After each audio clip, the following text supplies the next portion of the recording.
Salve, salve, galera do canal Arena Apologética. Tudo bem com vocês? Hoje estamos dando início a mais uma programação com muito amor, com muito carinho e com muito respeito e compromisso para você, amigo de todas as noites. Bem, você que gosta de teologia, você que gosta de manuscritologia, nós temos hoje uma das maiores autoridades nessa área, professor Fábio Sabino, muito conhecido do Brasil, e muitos já têm visto em seus vídeos, e hoje ele vai estar aqui no Arena Apologética fazendo explicações de um tema que foi proposto. Qual é o tema? Como a Bíblia surgiu sem os seus originais? Eu não sou bom nisso, eu pergunto logo, então, é possível existir uma Bíblia sem os seus originais? Para responder essas questões, nada mais, nada menos do que o professor Fábio Sabino, que é autoridade no assunto. Eu vou aprender nessa noite. Faça sua pergunta, grave seus vídeos, mande para nós. E outra coisa, não deixe de dar o like, de se inscrever no canal do Arena Apologética e compartilhar essa live para que outras pessoas possam ser agraciadas com essa live. Beleza? Então, sem mais delongas, já vou chamar a vinheta e depois da vinheta, quem vai estar aqui comigo, do meu lado, professor Fábio Sabino, que tem um currículo maravilhoso, é um homem de grande conhecimento e hoje nós vamos aprender com o professor Fábio Sabino. Solta a vinheta.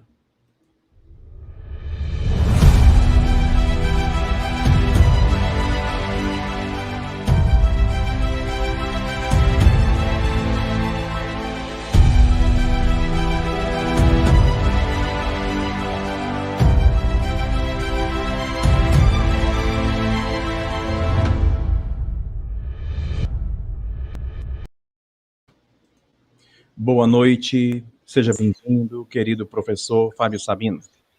Boa noite, Elton. Obrigado novamente aí pelo espaço, pelo carinho. Só deixar bem claro aqui que o Elton me convidou, porque tem pessoas que acham, Elton, que ultimamente eu vou fazendo muitas lives, né? As pessoas estão achando que eu estou ligando lá para fazer live. Não, gente. As pessoas são seres humanos como o Elton, tem um canal dele, então ele gosta de agregar conhecimento ao canal dele. Se as pessoas não gostam de conhecimento, então tem que ir para a sala ou para a cozinha assistir desenho, assistir novela, assistir outra coisa, menos qualquer canal no YouTube de assuntos de conhecimentos teológicos e bíblicos. Muito obrigado pelo convite, Elton, aí do Arena Apologética, a todos que fazem parte do Arena Apologética. Agradecer e dar uma boa noite para todos que estão aí nos prestigiando, estão lá no chat. Lembrando, gente, não esqueça de dar o like nessa live, compartilhar. E um lado bom também, quem pode, queira fazer, faça uso do Superchat. Auxilie e ajude aqui o canal Arena Apologética, tá? É muito bom, é preciso. Virou moda, viu, Elton? Agora virou febre. Podcast, live. Ou seja, tem muita gente dando dinheiro para picareta, para salafrário, para vagabundo e para o canal como Arena Apologética. As pessoas não querem assessorar, só quer sugar, não, gente. Contribua também, né? Não, Elton? Obrigado, viu? Tá fechado seu microfone.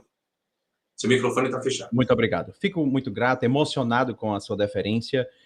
Querido professor Fábio Sabino, é um tema muito polêmico que nós vamos estar abordando hoje aqui, tendo em vista que a Bíblia é acatada por muitos como palavra de Deus e existe, obviamente, um grupo que tem a Bíblia como escritos sagrados, mas que Deus, por ser perfeito, não teria disposto deste veículo, porque pode ali haver alguns questionamentos que colocaria Deus em questionamento, né? Alguns pontos, vamos lá, algumas características humanas, alguns erros, né? E Deus erraria, né? Então, eu quero a minha primeira pergunta, bem queridos ouvintes do Arena Apologética, já começar perguntando para o professor Fábio Sabino acerca das escrituras, né? Acerca de como surgiu a Bíblia sem os seus originais. O que eu pergunto para ele é o próprio tema. Como surgiu a Bíblia sem os seus originais? Gostaria que expusesse um pouco disso, para que nós possamos ter uma boa base para até conseguir absorver aquilo que vai ser dito por ti. Bom, para responder essa pergunta, são vários elementos. Primeiro, eu tenho que entender o que existia dentro do primeiro século. Dentro do primeiro século, né? Autores, se eram registros escritos, se eram apenas ditos orais. Isso dentro do primeiro. Aí depois eu tenho que ver se existe papiro escrito dentro do primeiro século, para dizer como que ela se originou. Depois eu preciso da patrística dentro do primeiro século. Então, a primeira questão é primeiro século. Primeiro século eu tenho algum papiro escrito que comprove algo escrito referente ao que você tem nos dias de hoje? Primeira questão é essa. Segunda questão. Dentro da patrística dos pais do primeiro século, os mesmos fizeram citação de forma clara, dizendo seus respectivos autores e seus respectivos escritos lá no primeiro século? Segunda questão. Terceira questão. Aí eu preciso entender o que era evangelho, o que era Novo Testamento. No primeiro século, se tinha visão de 4 evangelhos, cartas pastorais, cartas de Paulo, cartas de Pedro, cartas de João, um livro apocalíptico, como se fosse um cano dentro do primeiro século, para nós chegarmos até a Bíblia dos dias atuais, nós dependemos também da história da canonização. Que aí a canonização já não é primeiro século. É um pouco mais distante. Então, são fatores primordiais para entendermos como que a Bíblia, como que ela surgiu sem os seus originais. O problema é esse original. O que viria a ser o original? Vamos começar por aqui. O que viria a ser o original? A Bíblia original, o Novo Testamento original. Seria aquilo que saiu da mão de Mateus, de Marcos, de Lucas, de João, de Paulo, de Pedro, de Tiago e etc. Que saiu das mãos dos mesmos.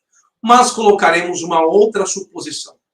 Vamos colocar que esses mesmos, entre Mateus, Marcos, Lucas e João, alguns deles tinham alguma dificuldade em termos de escrever alguma coisa.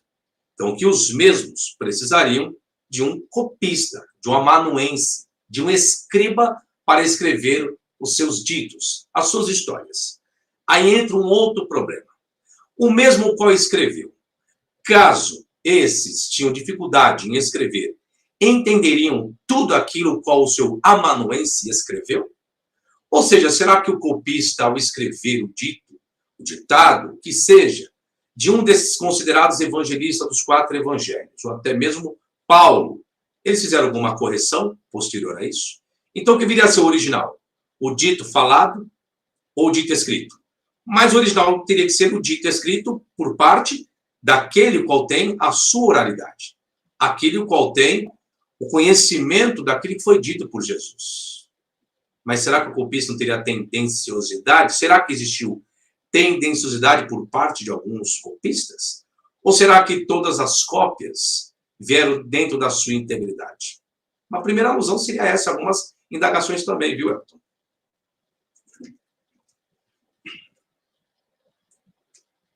Seu microfone está fechado. Seu microfone está fechado. Muito obrigado. Peço desculpas. Hoje nós temos aqui a Sandra Batistella, que vai dar uma assistência para o chat. O chat já está bombando, eu não tenho como dar conta. Então, nós trouxemos aqui o ilustre Fábio Sabino, e ele vai responder perguntas suas, perguntas minhas, que vou fazer, obviamente. Mas, nesse momento, eu quero mandar um abraço todo especial para você aí do chat do Arena Apologética. Sandra Batistella vai estar visitando o chat do Arena. Sandrinha, como que está o chat do Arena? Boa noite, Sandrinha. Que honra estar ao lado do professor Fábio Sabino, não é isso, querida Sandrinha? Seu microfone está desligado. Olá, boa noite. Paz e graça a todos. Boa noite, Paz. Né? Mais uma vez aqui, professor Fábio Sabino.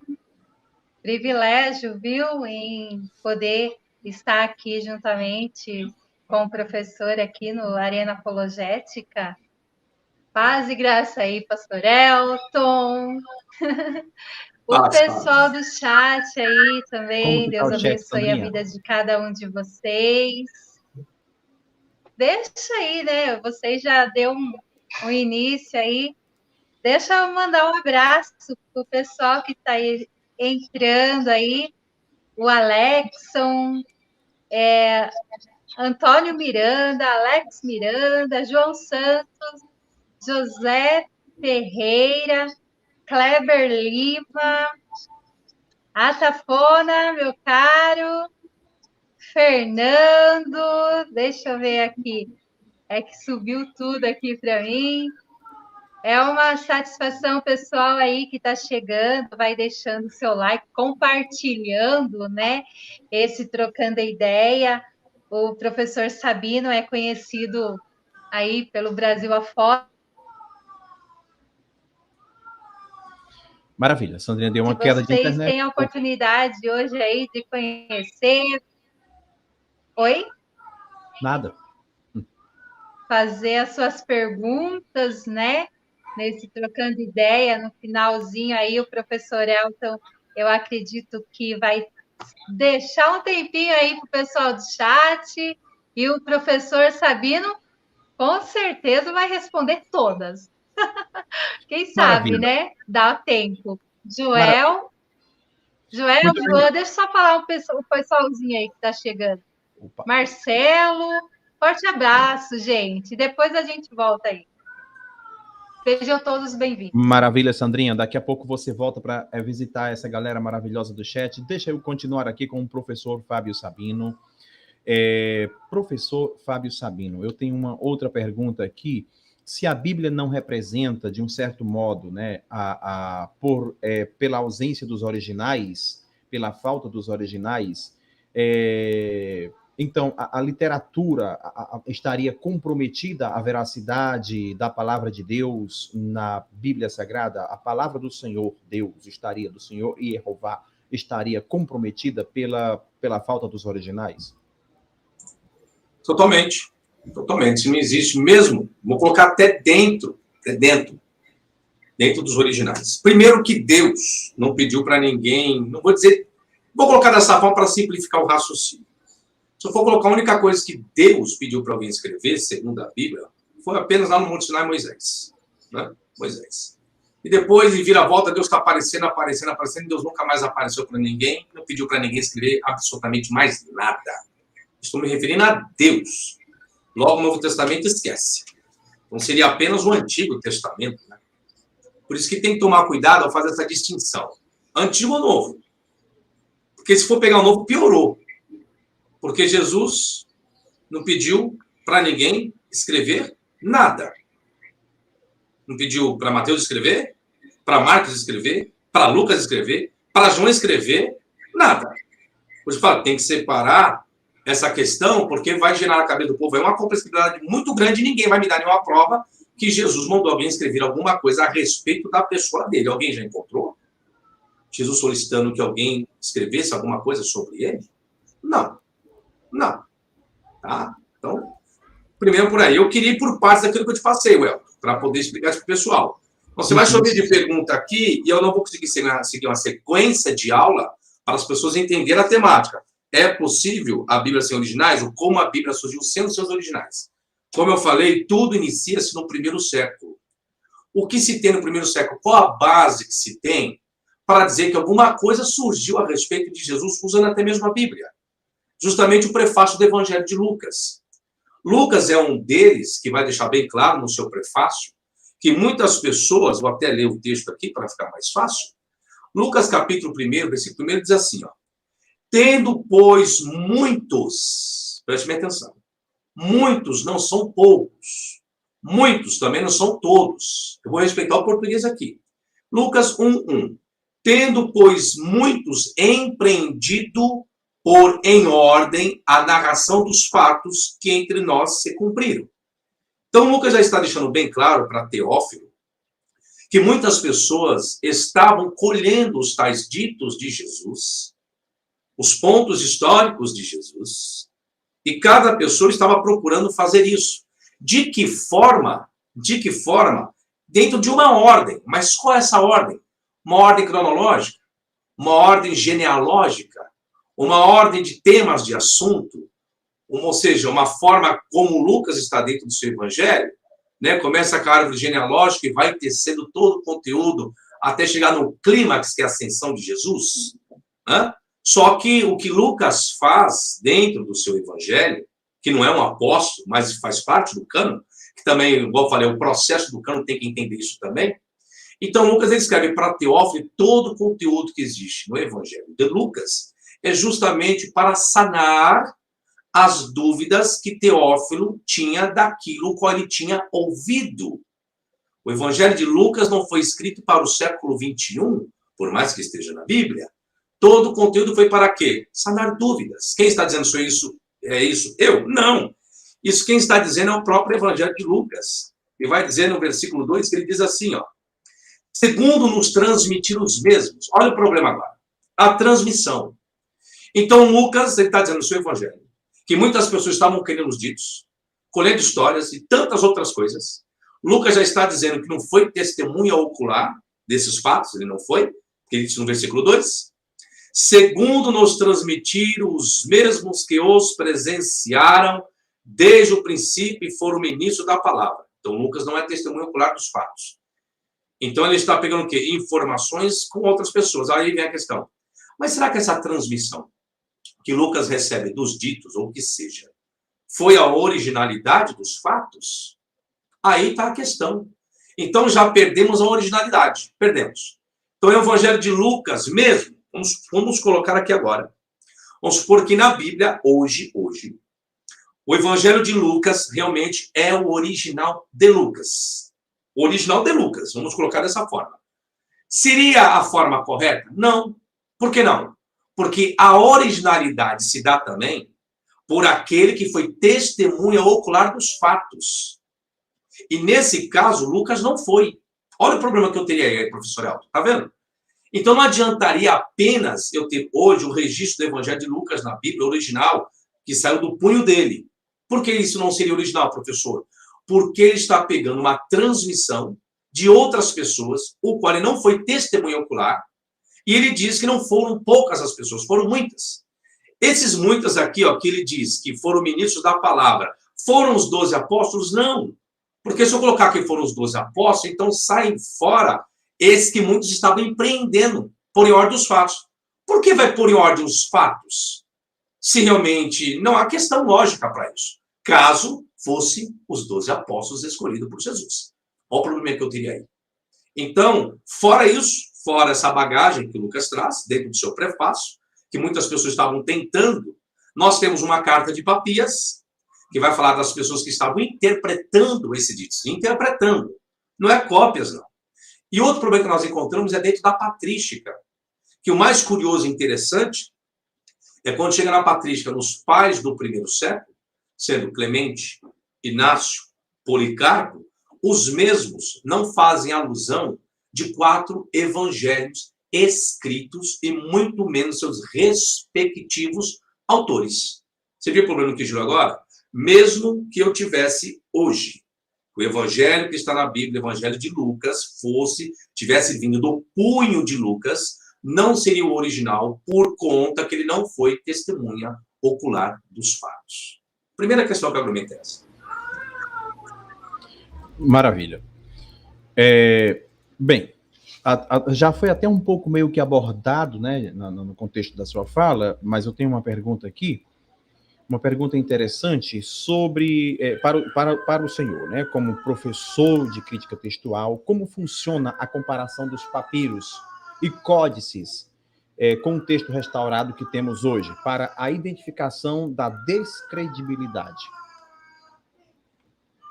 Eu não digo credibilidade, não é isso. As variantes, elas podem estar inseridas no texto ou não. Chama-se por 2 questões, evidência interna e externa. Você tem 2 papiros, colocar dessa forma, 2 papiros.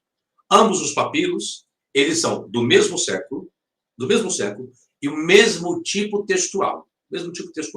Vamos supor que eu tenho o Evangelho de Lucas, capítulo 1, datando, vamos colocar de meados de 160, uma suposição. Contendo o mesmo capítulo, os mesmos versículos, o mesmo tipo textual. Nós temos tipos textuais alexandrino, cesariense, e assim sucessivamente, bizantino. Aí, quando eu comparo, eu estou vendo que existem irregularidades, sendo da mesma datação, do mesmo tipo textual e contendo variantes. Aí a questão é, peraí, mas não deveria ser idêntico os papiros? Não deveria haver Eu estou falando de variações. Eu não estou falando de acréscimo, de alongamento, de encurtamento de texto. Para que eu faça a comparação, eu preciso do quê? Caso haja elementos que antecedam esses papiros, no caso, a patrística, a citação desses pais das igrejas, eu preciso encontrar uma certa oralidade dentro do primeiro século, que algum material trouxe isso por escrito dentro do primeiro século. Existe isso, professor? Existe. Existem materiais que foram escritos, datados do primeiro século, sim.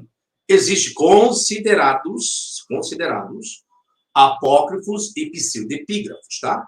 Então, para analisar o papiro, eu precisaria de evidência externa e interna. Interna, eu vou ver a questão justamente da estrutura, do estilo. Se eu digo que é de Lucas, logo o escritor ele tem um estilo, um vício de linguagem. Ao comparar um outro papiro que diz ser do mesmo escritor, se eu pegar irregularidades em estilo, opa, então já não pode ser de um cunho o qual até então eu vinha dizendo que era. Isso é um problema interno.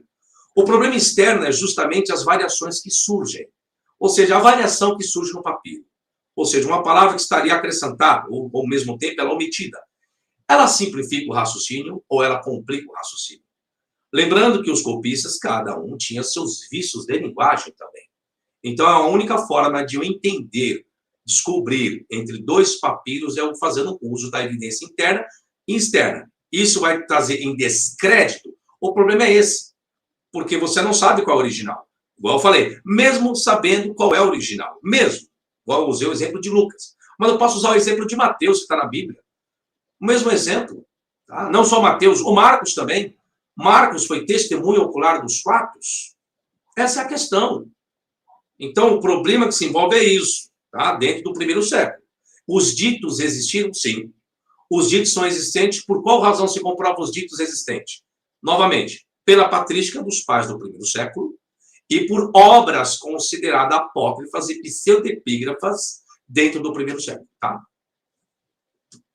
Maravilha.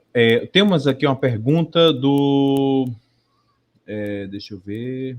Pergunta do José Ferreira, o professor Ferreirinha. Ele mandou aqui no chat e vamos ler aqui.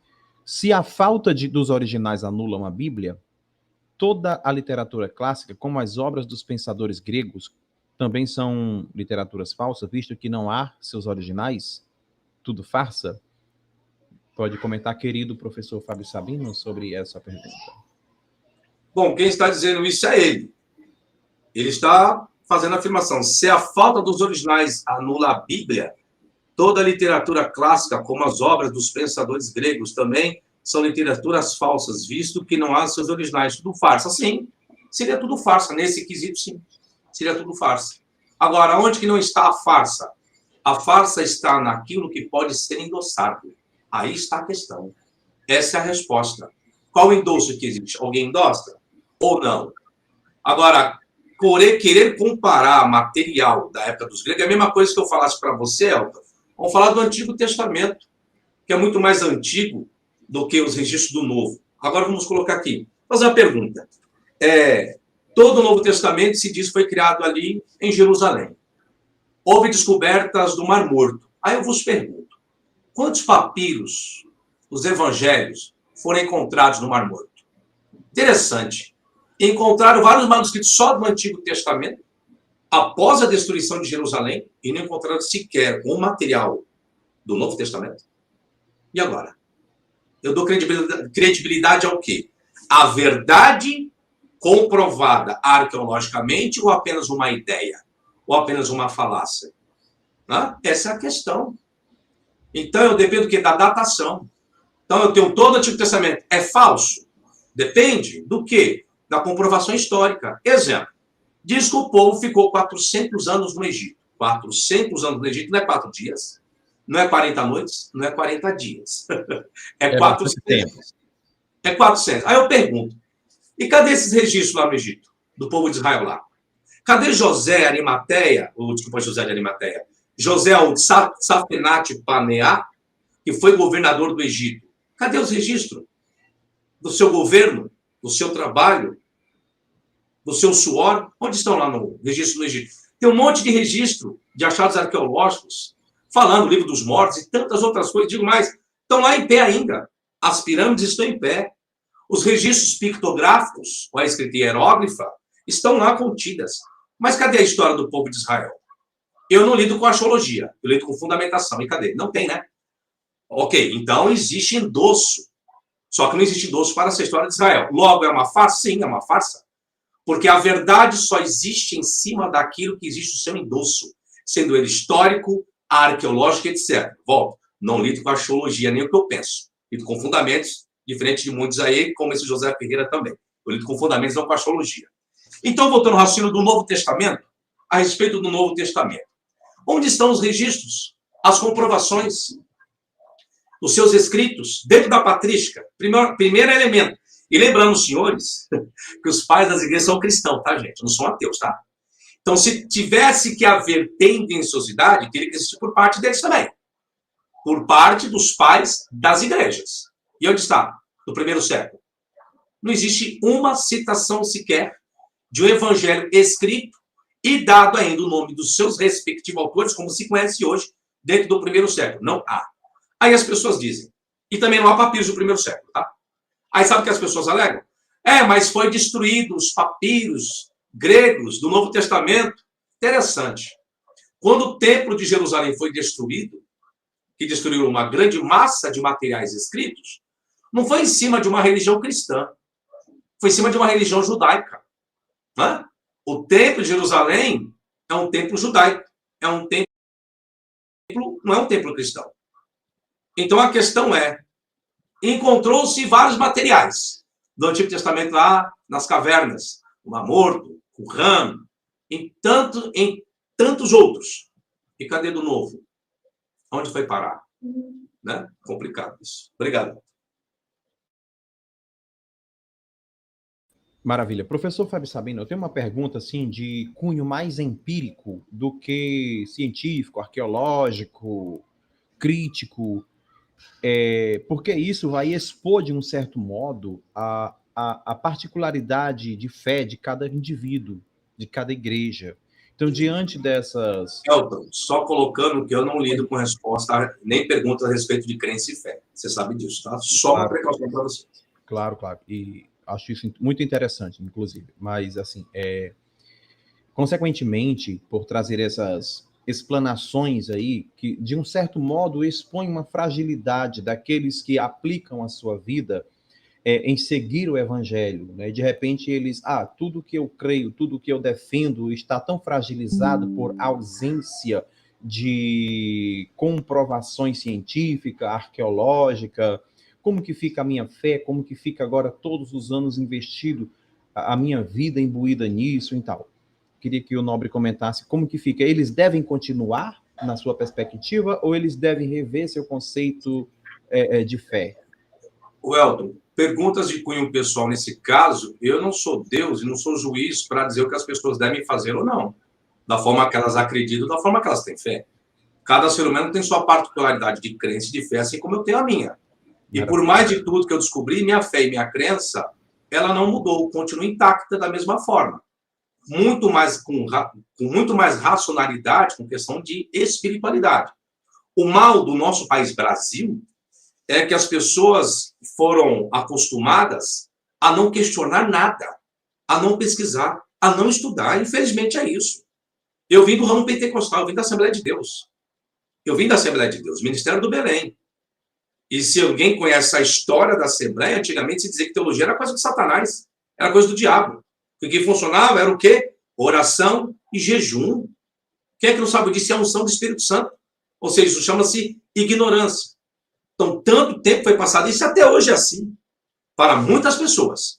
Não que as instituições, como a Assembleia de Deus, da onde eu vim, vou dizer da onde eu vim, né, que eu tenho bagagem para dizer daquilo que eu participei, hoje existe, mas foi uma luta. Colocar a escola Cícero Canuto de Lima, que depois foi passado para a FAESP, que está aqui meu jaleco, da Assembleia de Deus, onde eu dei aula por um bom tempo.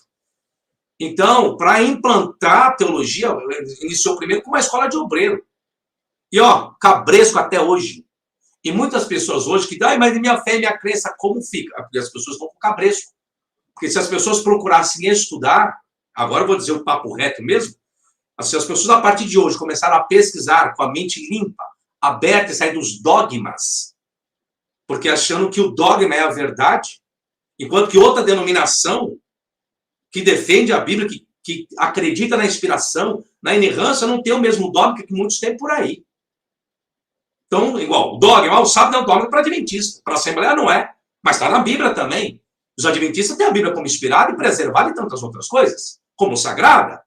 Então, existem dogmas, se para um é, outros para não. Por isso que eu falo, gente, tem que estudar, tem que pesquisar.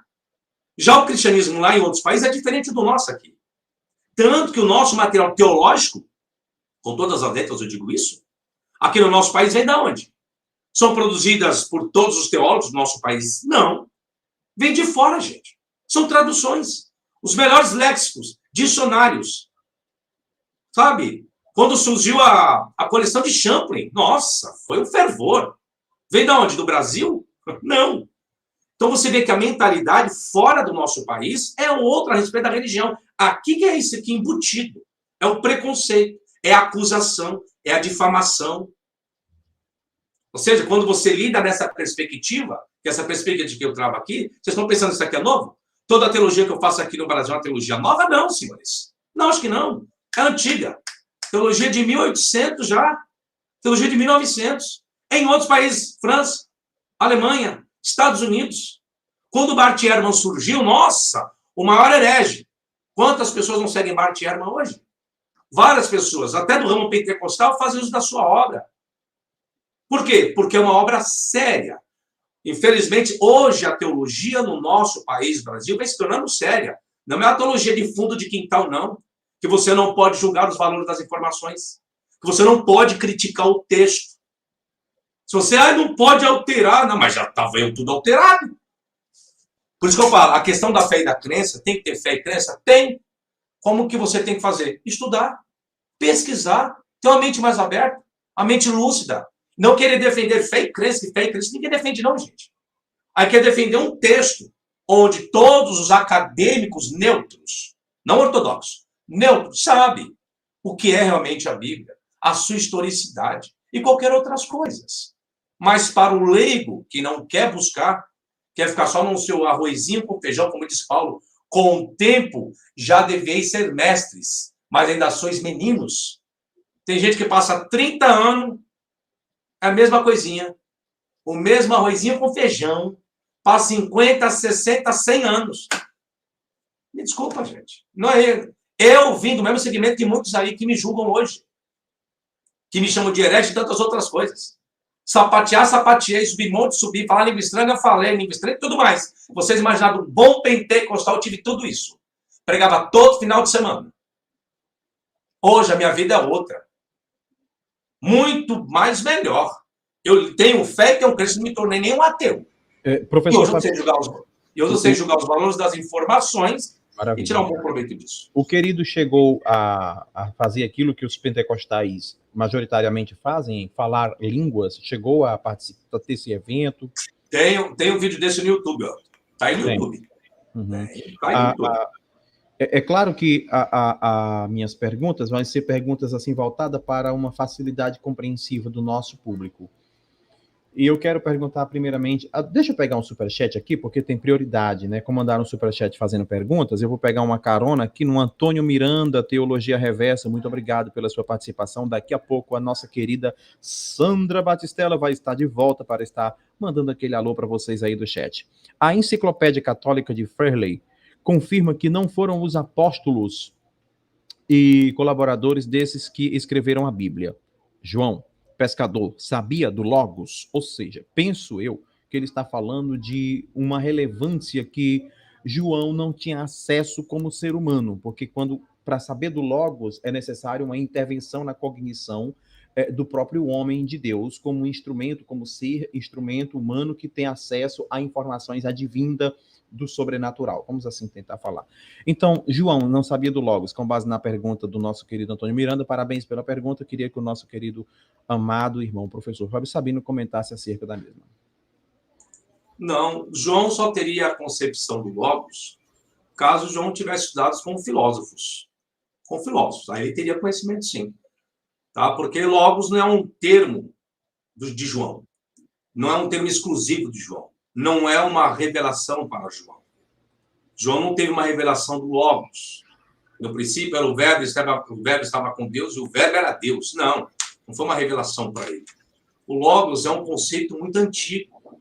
Quem traz grande, vamos dizer assim, base para o conceito, até um pouco de João, Filo também vai trabalhar um pouco com logos, Parmênides também vai trabalhar com lógico, uma obra chamada da Embriologia de Aristóteles também vai trabalhar um pouquinho com logos, Platão também vai trabalhar com logos, ou seja, é um conceito filosófico. Então, ter um camarada que é pescador, que é judeu, que não há uma base, uma informação sequer que um pescador ele tinha tempo de estudar filosofia nas escolas que existiram em Atenas, em tantos outros lugares. Então, com certeza não, tá? Com certeza João não tinha um conhecimento pleno do Logos, o qual é retratado dentro do seu próprio evangelho, que não foi escrito por João também, tá? Não foi escrito por ele. Então, ele não teria essa concepção, porque para quem escreveu esse evangelho, era uma pessoa totalmente gabaritada dentro dos conhecimentos filosóficos, tá? Maravilha, querido professor Fábio Sabino. Obrigado, querido Antônio Miranda, pela sua participação com o Superchat, tá bom? Eu recebi um vídeo agora do Miranda, né? Ele mandou um vídeo aqui para nós e fazendo perguntas para o professor Fábio Sabino, e eu vou estar pescando esse vídeo, colocando aqui o vídeo do Miranda. Aí, Miranda, pesquei o seu vídeo. Vamos lá, ver o que ele pergunta.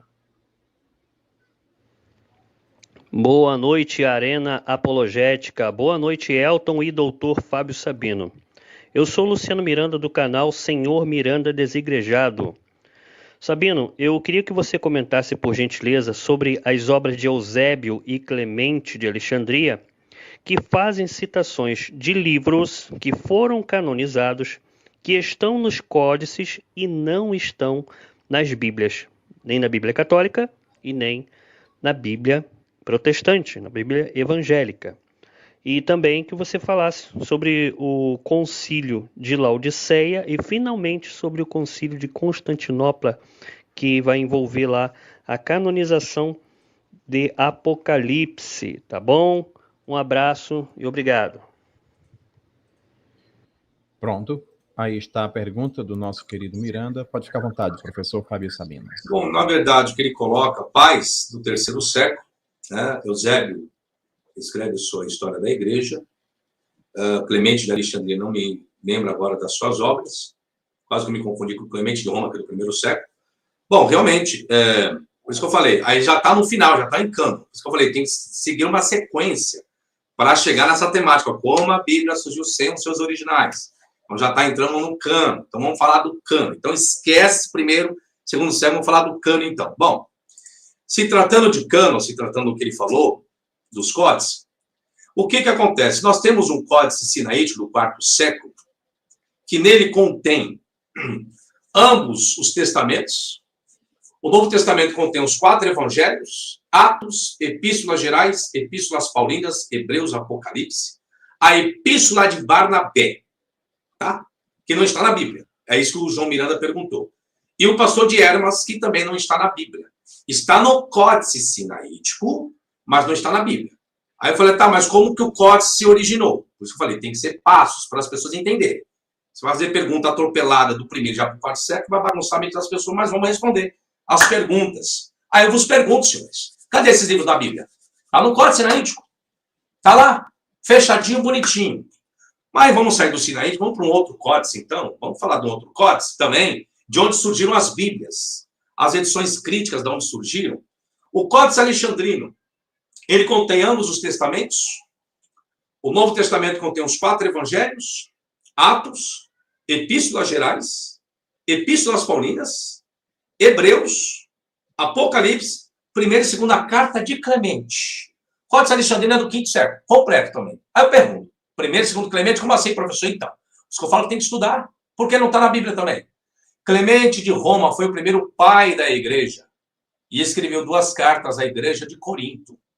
E está no Códice Alexandrino, o seu trabalho, as suas obras. Está aí. canonizaram dentro do Códice. Tudo que está no Códice do quarto, quinto século é aquilo que era corrente e daquilo que se tinha como cânon, como normativo, como regra de fé, de prática e tantas outras coisas. Quem está dizendo sou eu? Não, é os Códice. É os Códices que estão dizendo. Mas vamos ao Códice Vaticano, que até então era tido o Códice mais antigo. O Códice mais antigo.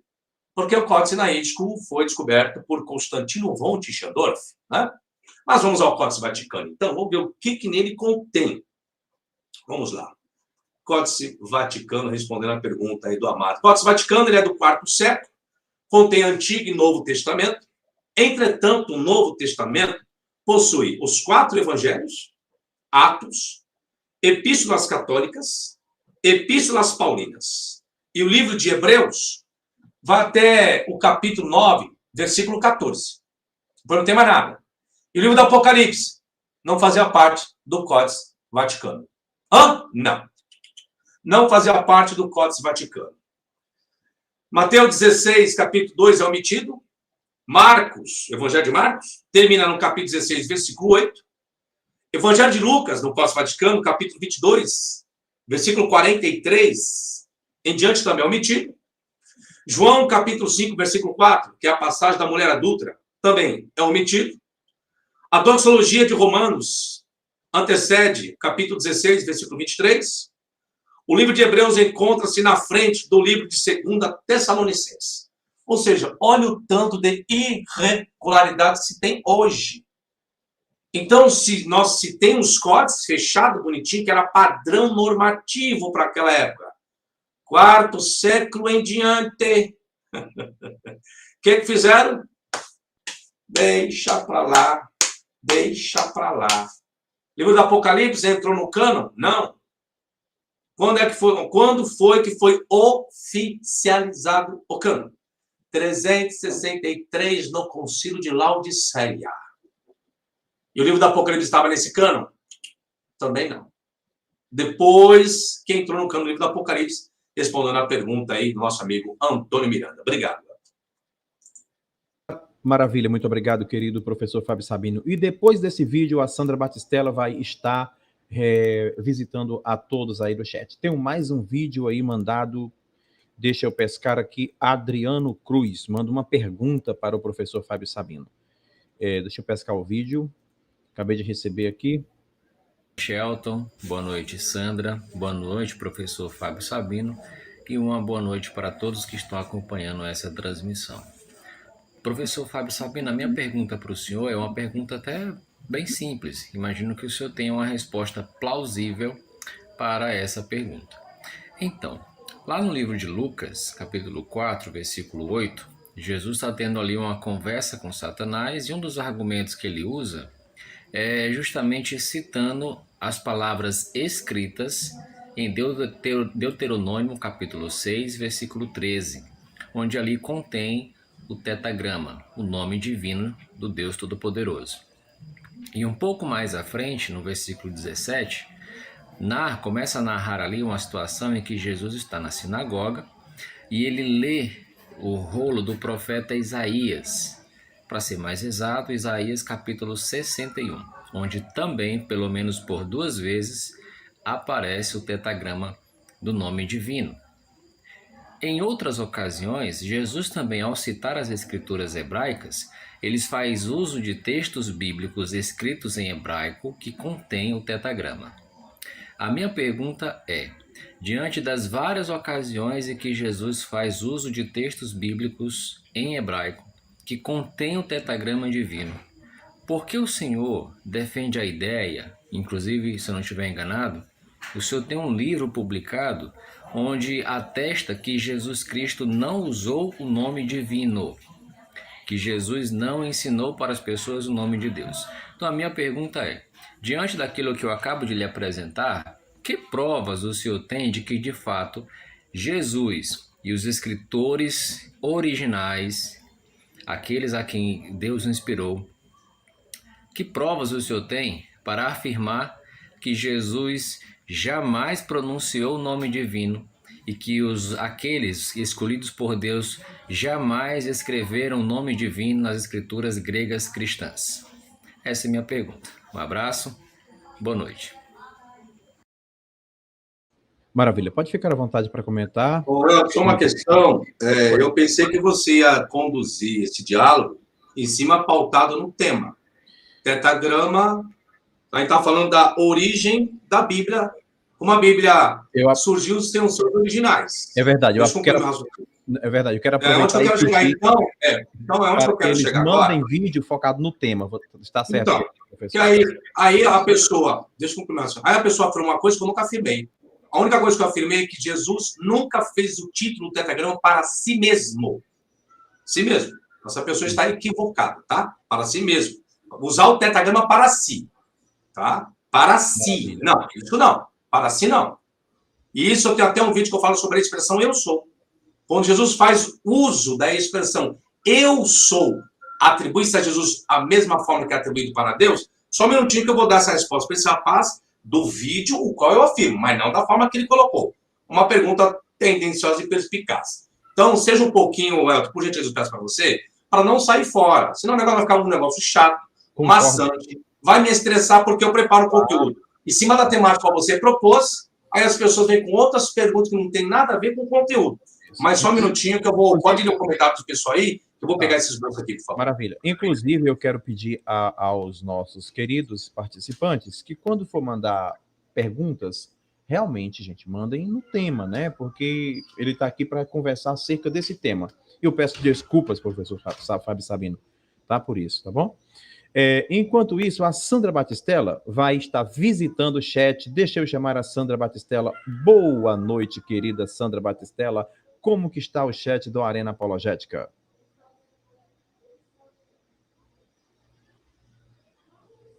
Boa noite aí, Pastor Elton. Olha, o chat aqui tá bombando, como sempre, ainda mais, né, com o professor Sabino aqui no Arena Apologética. Mas deixa eu aqui olhar aqui essa galera entusiasmada aí, o LAC tá todo entusiasmado, tem várias perguntas aqui. Olha, gente, na medida do possível, o professor Sabino irá responder. Um forte abraço aí, vocês que já entraram, já compartilharam, já deram o seu like aqui e também aí enviando o superchat. Olha, Deus abençoe a vida de vocês. Deixa eu mandar um forte abraço aqui. Yara Coelho, forte abraço, minha querida. Davi, vou falar rapidinho, tá, gente? Vou tentar falar o máximo aqui. Vamos lá. Professor Leandro de Paula, Deus abençoe. Bruninho, Paula, Francis, Ana Cláudia, Gessé, Feliz, alguma coisa aí, gente, mas eu não sei. Jesus Judeu, eita. Antônio, monoteísta, Yang Yu, analisador Marcelo, Gilvan, Adrianinho, meu caro, Luciene, Joelson Ribeiro, Moisés, Kleber Lima, Alexandre, Fernando, David Marques, forte abraço, e Edmar também aí sempre conosco. Tubarão Azul, tava com saudade, viu? Até que enfim. Maria Carmen, Israel, Ana Beatriz, Sigud, Cristiano, Márcia, Rafael, Euler Lopes, meu Deus, é muita gente. Mágico, olha, temos até um mágico, Snoopy, Alexson, Aderson, José Ferreira, forte abraço. João, Alexandre, João, Edson, André, Alexson, Joel, Eduardo, nosso caro amigo aí, Isaías Navi, forte abraço.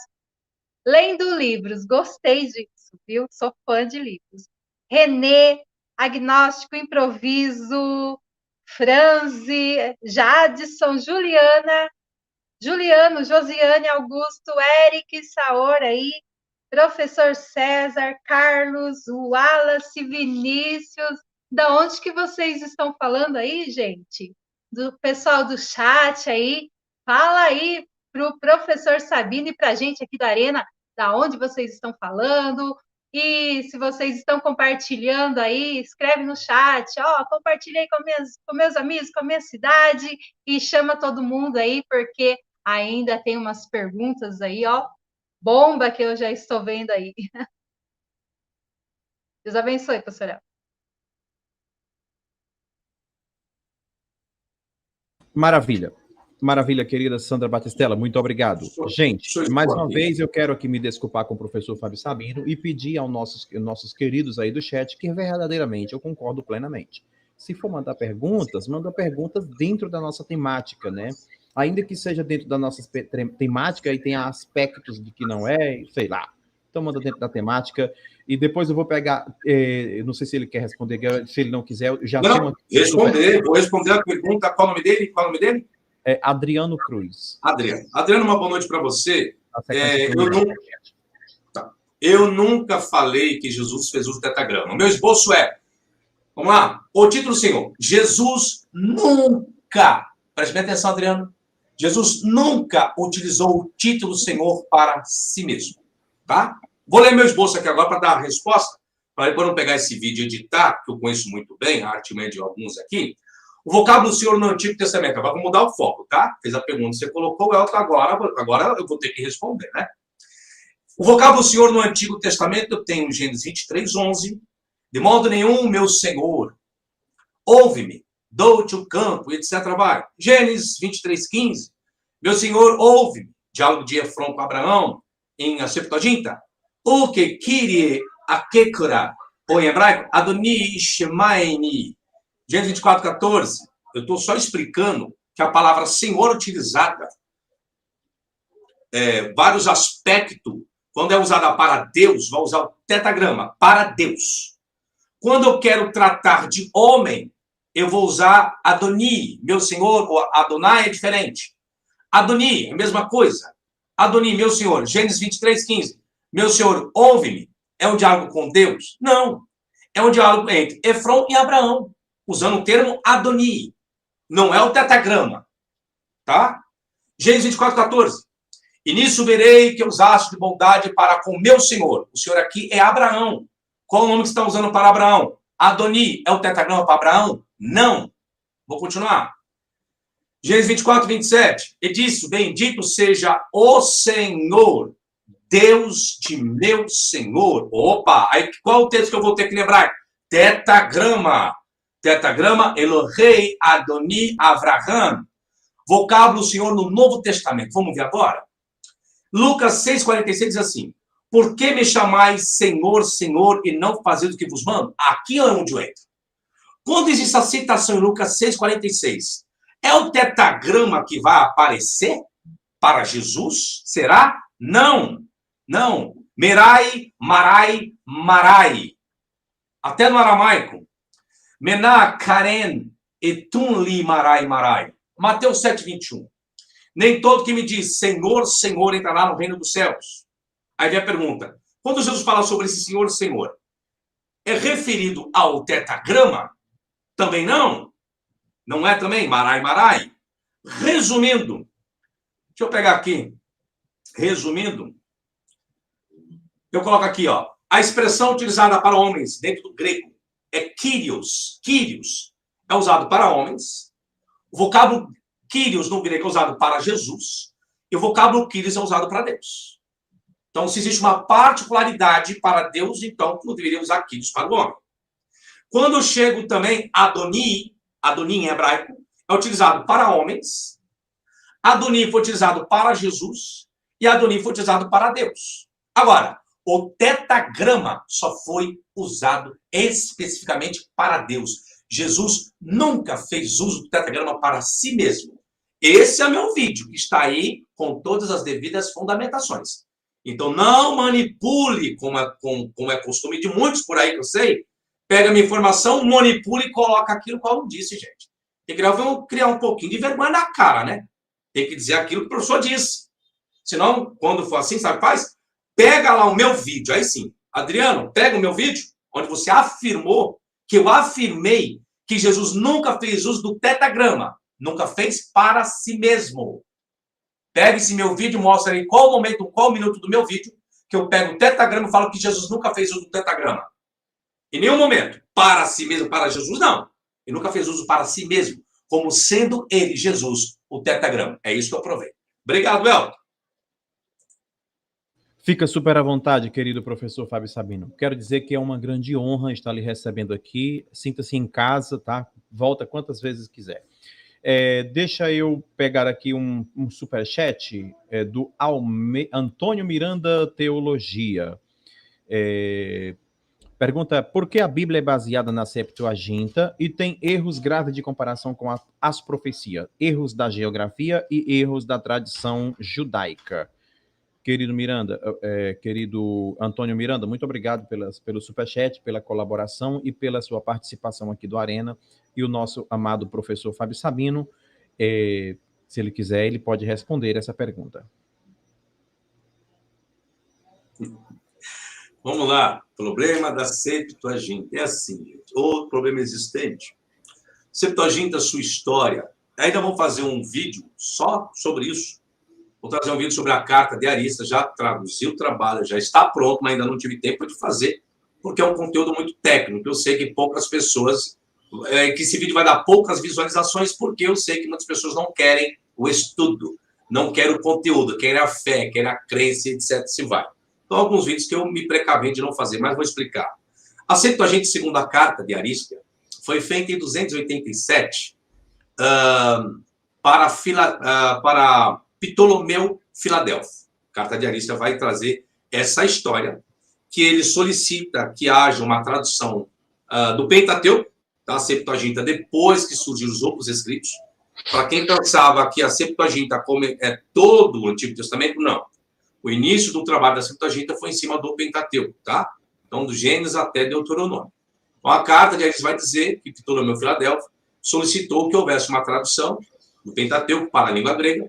Segundo a história, foi feito em aproximadamente 70 dias, por 72 judeus, sendo 6 de cada uma das tribos de Israel, sendo 6 vezes 12, 72. E que, por incrível que pareça, saiu totalmente perfeitíssima. Tão perfeita que a Septuaginta foi e existiu, que existiu uma grande influência dentro do período neotestamentário. 90% das citações que existem do Novo Testamento a respeito do Antigo vem da Septuaginta, não vem do texto hebraico. Uma outra questão, estou tendo algum retorno aqui, viu, Elton? Não sei do que é, mas estou tendo um retorno aqui, tá? Okay, então, o que acontece? Então, o texto que deu origem à Septuaginta, o texto hebraico que deu origem à Septuaginta, não é o mesmo texto hebraico que deu origem ao texto massorético, e também não é o mesmo texto hebraico que deu origem ao Pentateuco samaritano. Por isso que hoje é bom, dentro da exegese, fazer essa reconstrução, essa comparação. Tem divergência entre a Septuaginta e o texto massorético? Tem. Tem divergência entre a Septuaginta e o Pentateuco samaritano? Tem também. Tá? Não existe uma unidade entre eles. Ou seja, então o próprio Deus lá do Antigo Testamento, que contém o seu conteúdo, então não bate as informações. Então a preservação nem no Antigo Testamento existiu. Por mais que houve achados arqueológicos que deu muito mais embasamento para o trabalho do texto massorético que para a Septuaginta. E a Septuaginta também, outro problema dela, é que houve 3 recensões. Uma por parte de Áquila, uma por parte de Símaco, uma parte por Teodócio, e fora isso, Orígenes, um pai da igreja, fez chamada sua Hexápla de Orígenes também. Ou seja, cada um foi aleatoriamente fazendo o que quis. Tanto que eu estarei trabalhando no meu curso de profecias comparadas. Quando eu vou lidar com a virgindade de Maria, mãe de Jesus, se o termo lá é Neanis, que Áquila vai dizer Neanis, Símaco e Teodócio, se é Partenos, tá? Vou comparar com Betulá, alma em hebraico, vou fazendo as comparações. Eu faço uso da Septuaginta, recensão de Áquila, Símaco e Teodócio para mostrar os problemas existentes. E que vocês veem na Bíblia, que é citação do Antigo, infelizmente, gente, 90% não vem do hebraico, vem da Septuaginta. Obrigado. Muito bem, senhores, vocês estão aí ouvindo o professor Fábio Sabino aqui no programa do Arena Apologética e as perguntas estão chegando. Eu quero dizer que o Superchat tem prioridade, não tem como responder a todas as perguntas. Tudo bem assim? Então, o que acontece? Eu quero fazer uma pergunta aqui para o professor Fábio Sabino. Posso dar uma dica? Pode. Posso dar uma dica, uma boa dica, para ajudar o seu canal? Maravilha, pode. Eu, professor Fábio, só responderei perguntas do chat daquelas pessoas que fizeram uso do Superchat. Não havendo perguntas sendo feitas do Superchat, eu, professor Fábio, não responderei. Tá? Simples assim. Sabe por quê? Assim você consegue canalizar e eu consigo esboçar todo o conteúdo que eu preparei para hoje. Aí as pessoas estão fazendo Superchat, aí sim, aí é louvável. Pelo menos estão ajudando o canal Arena Apologética. Agora, gente, não venha com Superchat aí com a pergunta para usar 10 textos bíblicos com Superchat de R$5. Deixam de ser mendigos. Vocês não são filhos do Criador? Abençoa a Arena Apologética. Abençoa o professor El? Deixa de ser mendigo. Tá doido? É muito forte isso aí. É justo, é justo. E outra, eu faço... Gente, eu aproveitar aqui o deixa, né, o adendo aqui, esse é o meu trabalho, eu só faço isso, né, e aí eu tenho algumas pessoas que contribuem comigo, né, que seja Deus louvado por essas pessoas, e você pode ser um contribuinte aqui do meu canal, do meu trabalho, é um trabalho sério, eu procuro manter uma estrutura séria, eu sempre trato muito amorosamente, né, nem só respeitar, a respeitabilidade é pouca, é amorosamente, tá? Aos meus participantes. Não pego perguntas ofensivas para um convidado meu, não peço perguntas assim. Então é isso, né? Eu, particularmente, estou feliz por estar aqui com o professor Fábio Sabino, de verdade mesmo, e eu agradeço de coração, tá, professor Fábio Sabino, pela deferência. Bem, então, como ele já disse que só vai responder superchat, mesmo assim, então contribuam aí, gente, manda um superchat, dá tempo você contribuir. Agora, eu, dentro das minhas limitações, né, claro, estou aqui diante de uma pessoa que é vasto, né? Quando eu comecei a enveredar pelo academicismo, ele já dava aula. Eu sou neófito nessa questão. Professor Fábio Sabino, nós temos versículos bíblicos muito poderosos, como João, capítulo 3, versículo 16, porque Deus amou o mundo de uma tal maneira, versículo esse muito utilizado também na área evangelística, e muitas pessoas chegaram a se converter porque esse versículo bateu de forma profunda e convenceu. A pessoa se converteu, foi proselitado, permita-me usar o termo. A minha pergunta é, ainda insistindo nessa tecla, eu queria muito que você abordasse por esse ângulo, como que fica as pessoas que se convertem, o conteúdo bíblico é ilusório pelo fato do que você já colocou aqui em pauta? Eu gostaria muito que você focasse um pouco nesse meu questionamento, tendo em vista o tema e a pergunta que eu fiz relacionando. Muito obrigado. Vamos lá. Questão de conversão, a pessoa fazer uso da Bíblia. É a fé, a crença da pessoa. A mesma coisa, uma pessoa que se converte num terreiro espírita. A pessoa vai lá, ela começa a conviver na Umbanda, no Candomblé, na Quimbanda que seja, e a pessoa muda de vida também. É a fé, a crença dela nos orixás. A mesma coisa o muçulmano. Aquele que adere ao proselitismo em cima do Alcorão. É a fé, a crença também. O mesmo se dá com a Bíblia. O que não pode colocar é o radicalismo. Dizer que apenas a Bíblia é o único livro suficiente de conversão.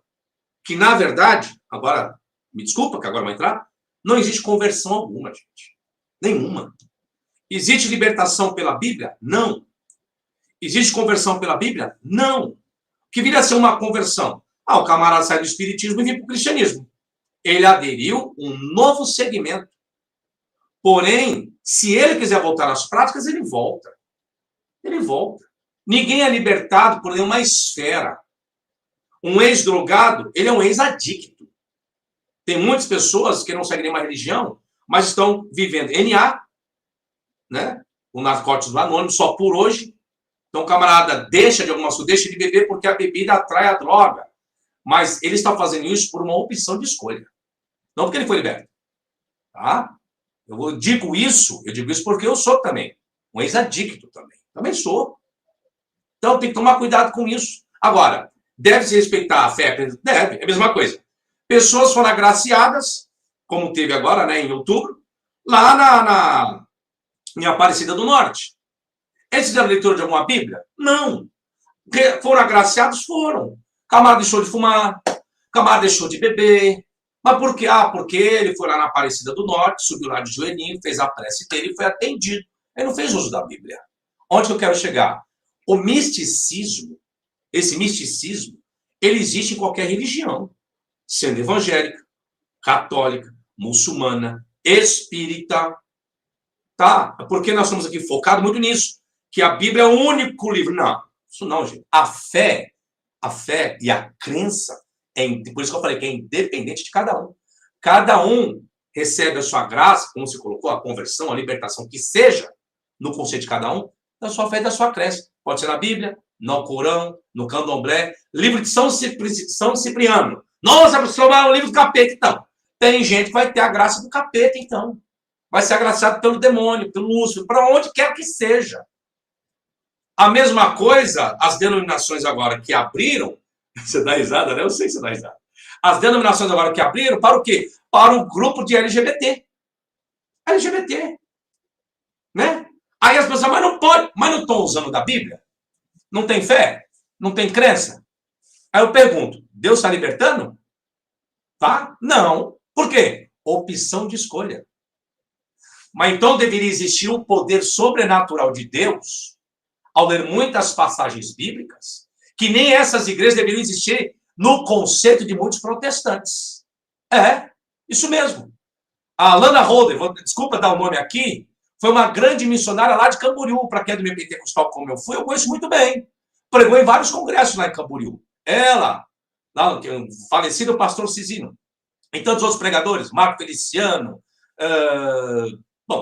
Hidekazu Takayama, sabe esses grandes cúpulas do meio pentecostal? Lana Holder estava lá.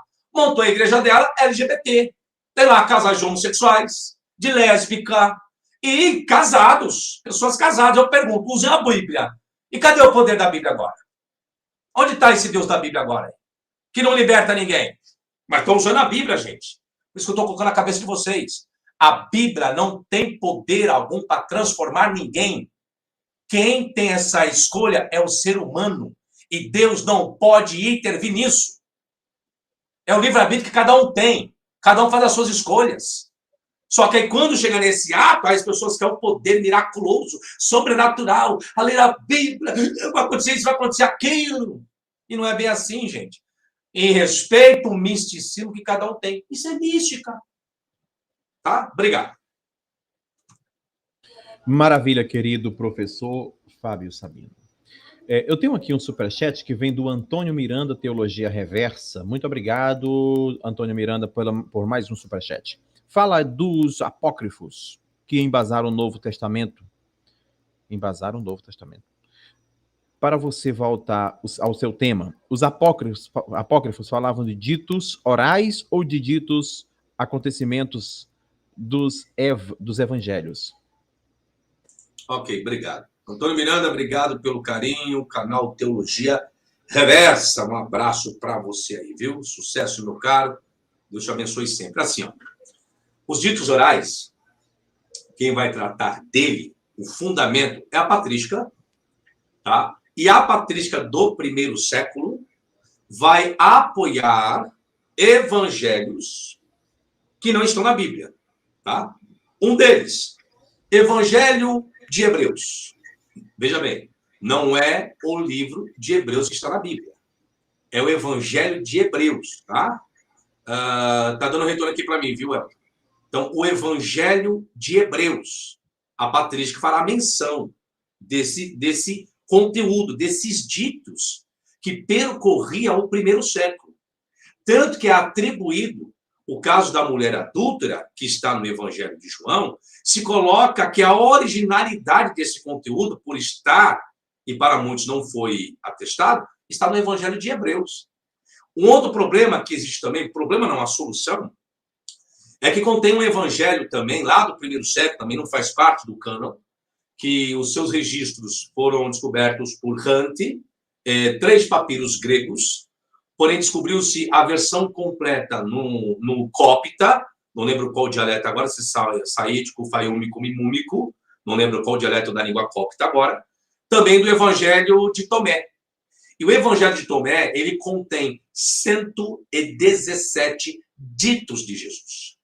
Quando eu falei sobre Lógia, os oráculos que eram ditos, e algumas pessoas dizendo que não, eram todo o conteúdo, né, Toda parte daquela roupagem cai por terra em cima do quê? Da patrística, que prova que logia, que dito é dito. E vai o evangelho de Tomé, também só traz 117 dito. Não traz uma roupagem como alguns imaginam. Só que esses evangelhos estão canonizados. E digo mais, eu vou trazer, não essa semana, talvez, a outra, as provas e os fundamentos que muitas citações dos evangelhos canônicos hoje, está aí na Bíblia de hoje, e algumas cartas de Paulo, algumas citações, são vindas desses materiais que foram considerados apócrifos. Porque o que colocaram na cabeça das pessoas?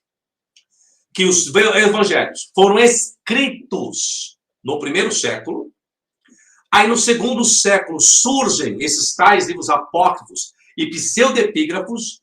Eu sei que muitas pessoas aprenderam isso, mas isso tudo é tudo mentira. Tanto que o conceito de muitas pessoas que diziam isso está saindo para fora, está acabando. Por quê? Porque elementos novos, a ciência, ela se solidificou, ela vem galgando, vem crescendo, e aí muitos especialistas estão vendo que realmente não existe 4 evangelhos, Mateus, Marcos e Lucas, João, escritos no primeiro século. Não tem citação de patrística, não tem manuscrito, mas tem achados arqueológicos de manuscritos apócrifos do Novo Testamento, lá do primeiro século. Que, professor? Datado do primeiro século. E com base, uma penca de estudiosos. Quando eu falo estudiosos, gente, estudiosos sérios, tá? Aí lá dos Estados Unidos, Alemanha, França, porque no Brasil, estudiosos sérios são poucos. São poucos. Que lidam com essa linha. Porque a maioria aqui é tudo apologista. Quer fazer defesa da fé e crença. Não. Então, fundamentos que eu tô ao contramão desses apologistas. Respeitando a sua pessoa, viu, professor? Eu sei que você também, arena apologética, né? Também da apologia, tá? Claro. Respeitando fé e crença, eu lido com fundamentação. Exato. Então acaba refazendo todo esse conteúdo aí, tá? E eu dou até a dica para as pessoas. Pesquisa um pouquinho sobre Evangelho de Tomé. Só que eu vou dar uma dica bem interessante. Pesquisem isso em sites fora do nosso país, que tem uma teologia mais neutra. Não tem uma teologia ortodoxa aqui, tá? Infelizmente. Nós sabemos que 90% da nossa teologia no nosso país é ortodoxa. Por quê? PUC, católica. Vai defender a sua ortodoxia, com todo respeito às instituições. Mackenzie, presbiteriana. Vai respeitar a sua ortodoxia. O MESP, metodista, já diz tudo. Metodista. A teológica aqui, estou falando de São Paulo, referência de São Paulo. Tem algumas que não são? Tem, no nosso país tem. Ai, meu Deus. É lá no Rio Grande do Sul, esqueci o nome dela. No Espírito Santo, tem a Unida, onde eu fiz a convalidação. Eu convalidei a minha graduação na Faculdade Unida. Gostei da, porque um sistema um pouco mais neutro. Professor Júlio Sabatino, um abraço para você. Conheci o Binja na FLAM, dei aula na FLAM. Faculdade Latino-Americana, dei aula junto com o Júlio Sabatino. Deu aula com o Binja e tantos outros. Wilson Paroski. Então, pessoas que passaram na FLAM, também passei pela FLAM, que aqui no Arujá, em São Paulo, dei aula lá também, na cadeira de Antigo Testamento.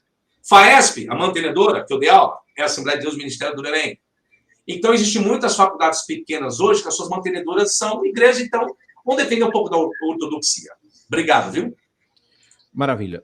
Querido professor, diante de toda a proposição já acontecida aqui na plataforma Arena Apologética, eu tenho uma pergunta polêmica e bem pessoal a lhe fazer. A minha pergunta é: o professor Fábio Sabino é um professor acadêmico, eu sei disso, que tem também uma experiência em momentos espirituais, já foi da Assembleia de Deus. A minha pergunta é: o professor Sabino hoje, Fábio Sabino hoje, acredita em Deus? Acredito. Lógico que eu acredito. Não no Deus da Bíblia, mas acredito em Deus. Tá? Me explica para me entender. O Deus da Bíblia, como assim? Não tem como. Então, aí está o problema. Igual eu falei, eu não lido com cunho e fé. Eu acredito em Deus, mas não da Bíblia. Porque a Bíblia, para mim, trata um Deus totalmente... Não tem como explicar. Se eu for usar a Bíblia aqui, essa live aqui, a gente teria que fazer uma live de um mês. Uhum. Quem é o Deus da Bíblia? O Deus do Antigo Testamento é o mesmo Deus de Jesus? Não. Deus se contradiz? É simplesmente isso, só começar a estudar. Eu acredito num ser. Só que as pessoas querem que eu acredite que seja o Deus da Bíblia. Gente, eu não tenho mais essa fé de vocês. E a minha deve ser respeitada, assim como respeita a de vocês. Tá? Simplesmente isso. É de cunho pessoal? A pergunta é, sim, acredito em Deus, mas não é o Deus da Bíblia, e ponto final, acabou. Tá? Tem que ser respeitado. Pronto, está respondida a pergunta. Assim, Maravilha. Maravilha. Professor Fábio Sabino, eu quero dizer que eu respeito a sua fé, de verdade mesmo, tá? Mas eu faço minhas perguntas assim, colocando um pouco de polêmica mesmo. Que perguntar de fé e de crença não é polêmica, tá, professor? Não. Me desculpe. Não. Lembra que eu lido com fundamentação. Você já levantou 3 argumentos voltados para fé e crença. Seu João 3,16. Já falei que eu não lido com isso. Eu lido com interpretação. Você fez 3 perguntas de cunho, de crença e fé. Isso. Eu fiz essa pergunta. Então, eu já falei para você. Eu lido, por isso falei, eu preparei um conteúdo aqui de conhecimento para as pessoas. Sabe por quê? Me desculpa falar, Glenn. Vou fazer análise do seu canal apologético. É sempre os mesmos temas debatidos, sempre a mesma coisíssima. É sempre voltado para as pessoas que querem uma coisa diferente. E de todas as vezes, infelizmente, que eu venho no seu canal, eu não consigo pegar o meu conteúdo e explanar. Ou seja, eu quero ser entrevistado em cima de um cunho acadêmico, em cima de fundamentação, não para defender a apologética. Eu não defendo, eu não sou apologista. Eu não vou usar o mesmo linguajar que você usa no seu canal. Você me convidou, eu estou aqui com todo prazer, amor e carinho, agradeço por isso. Só que eu não me sinto à vontade em expor o conhecimento, as fundamentações. E as perguntas que vêm para mim é de cunho de fé, de crença, sabe? E aí são perguntas, querendo ou não, um pouco perspicaz, que aí faz as pessoas ter a imagem, continuar tendo a mesma imagem negativa que tem na minha pessoa, e não uma imagem positiva. Se você fizer uma pergunta de cunho de fé e de crença, mas que não venha denegrir a minha imagem depois perante as pessoas, eu aceito. Porque, por incrível que pareça, eu não estou nem vendo o chat. Mas eu sei que tem um monte de gente lá criticando e digo, mas a maioria disso tudo crente. Tudo crente. Aí xinga e ofende, eu pergunto, que raio de crente é esse? São cambadas de vagabundos e salafrários. Essa é a verdade. Pessoas que devem honrar a paz, a dignidade, por defender a Bíblia, defender Deus e Jesus Cristo, e ser manso como Jesus, ser simples, dar a cara a tapa como Jesus falou, e sair falando um monte de asneira a respeito da minha pessoa. Simples assim. Né? Okay. Essa é a questão. Maravilha. Eu fiz essa pergunta, professor Fábio Sabino, não com esse intuito, né? Simplesmente porque me gerou dúvida, o senhor fez apresentações aqui acerca de... Essa pergunta eu já respondi todas as vezes que eu vim no seu Arena Apologética. Todas as vezes que eu vim aqui, eu respondi a mesma pergunta. Eu estou cansado de responder essa pergunta. Professor, o senhor acredita em Deus? O senhor é ateu? Gente, o que tem a ver a minha escolha? O que tem a ver a minha fé? Se eu sou ateu, deixa de ser, qual o problema? Vai pagar suas contas? Vai mudar a sua vida? Eu sou Deus para mudar a sua vida? De qualquer pessoa aí? Sou? Não. O que isso muda? É isso que as pessoas têm que parar. Vai lidar você com a sua vida, com a sua fé, com a sua crença, e vai fazer o bem à humanidade. Sinta-se melhor assim.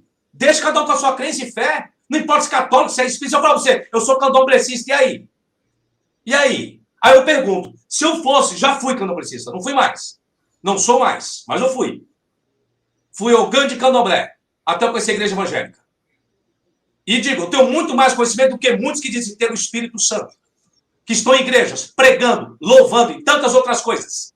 E cadê? E na hora que o negócio se aperta, cadê o Deus de vocês? Cadê o Espírito Santo de vocês? Cadê o Jesus de vocês? Cadê a fé de vocês? Isso chama-se hipocrisia. Eu sou um ser humano natural, tenho minha fé em Deus, não dependo de ninguém para o meu conhecimento. Eu faço meu próprio trabalho, só que eu não saio ofendendo as pessoas. Ofendo sim, sabe quando? Quando vagabundos e picaretes que dizem ter Deus na vida, por isso que eu saí da igreja evangélica. Eu pregava todo final de semana, só que eu não queria ser mais um hipócrita como muitos são por aí. Porque eu bebo, eu fumo, eu faço tudo que eu quero hoje.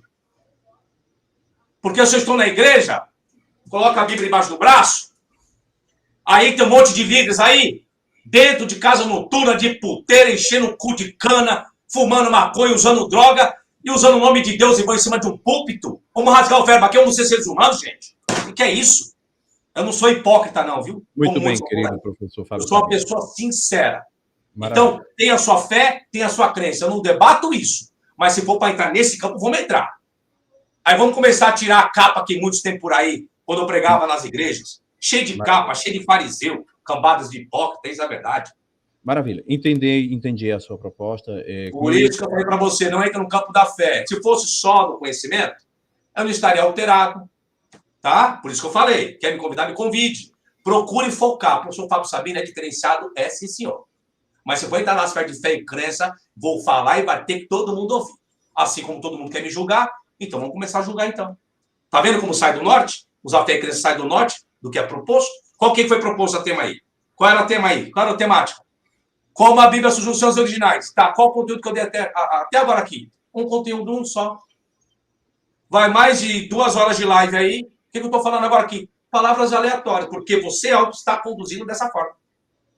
Bem, nós estamos próximo do encerramento e eu quero perguntar assim, então, a Bíblia não revela Deus, sim? Ou a Bíblia revela Deus? Pelos seus erros, pelas suas fragilidades escriturísticas, pelos seus manuscritos, ela não revela Deus, ou ela revela Deus? Depende do que você entende o que é revelar Deus. Vamos lá, o que é revelar Deus para você? Para eu entender a sua pergunta, vamos lá. Por exemplo, você disse que não debate fé, essas coisas. Não, claro, e eu respeito isso, né? Todavia, eu não vou, de fato. Não tenho a pretensão de fazer perguntas aqui para gerar um aspecto pejorativo das pessoas, mas isso é uma consequência pelo posicionamento que uma pessoa, às vezes, se impõe, né? Nas suas expressividades e tal. A minha pergunta é com base no seguinte. Eu perguntei se o querido professor Fábio Sabino acreditava em Deus. E o professor Fábio Sabino disse que acredita em Deus. O professor Fábio Sabino apresentou um conteúdo que, de um certo modo, desmerece a veracidade da Bíblia Sagrada. Então, quem revela Deus para o Fábio Sabino? Para o professor Fábio Sabino? Então, o que é revelar Deus para você? Eu estou refazendo a pergunta para poder te responder. Revelar é trazer as claras. Vamos lá. Elucidar, transparecer. A Bíblia revela Deus. A Bíblia revela Deus, revela um Deus sanguíneo, um Deus carrasco, um Deus matador de crianças de peito. Esse é o Deus que a Bíblia revela no Antigo Testamento. Tá? E no Novo Testamento? A Bíblia revela quem? Qual Deus que a Bíblia revela no Novo Testamento? Onde está ele? O Deus lá do Antigo. A Bíblia no Novo Testamento revela Deus no Novo Testamento? Me encontrei, senhores. Agora eu faço a pergunta agora. Já estou explicando. A Bíblia revela Deus. O Corão revela Deus. Os escritos do budismo revela Deus. O conteúdo do candomblé revela Deus. Vários materiais de outras religiões também revelam seus deuses. Né? Então, o Deus do Antigo Testamento vivia no panteão cananeu. E a Bíblia revela esse Deus. O Deus El, lá do patriarca Abraão. O Deus Elion, lá no Antigo Testamento. Outro Deus. Já é outro, tá, gente? Não é o mesmo não, viu? Então, a Bíblia revela vários deuses. A Bíblia revela o tetragrama, que foi criado por Deus El, do panteão cananeu. Tá? Os sumérios também tinham os seus livros que revelavam Deus. Os babilônicos tinham. O Império Egípcio tinha. Então, a Bíblia revela Deus? Revela não um Deus. Revela vários deuses. O comportamento deles. Assim, a Bíblia revela o Deus, o tetragrama, o Elohim, e por aí se vai. E o Novo Testamento revela qual Deus? Qual? Não sei. Não revela. Maravilha. Temos aqui uma pergunta que vem do Tudo Passa. Muito obrigado, Tudo Passa, pela sua contribuição. E ele pergunta o seguinte: Professor Sabino, boa noite. Você pode fazer um comentário sobre a autenticidade dos livros do livro de Enoque, de Jaché e Axé?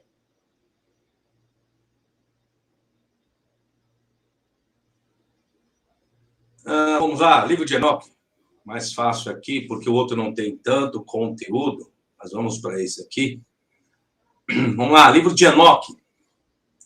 O livro de Enoque, para quem não sabe, ele foi tido como um livro apócrifo, né? Foi tido como um livro apócrifo. Mas se ele é apócrifo lá em Judas, Epístola de Judas, capítulo 1, versículo 14, está aí na Bíblia dos Senhores, está aí.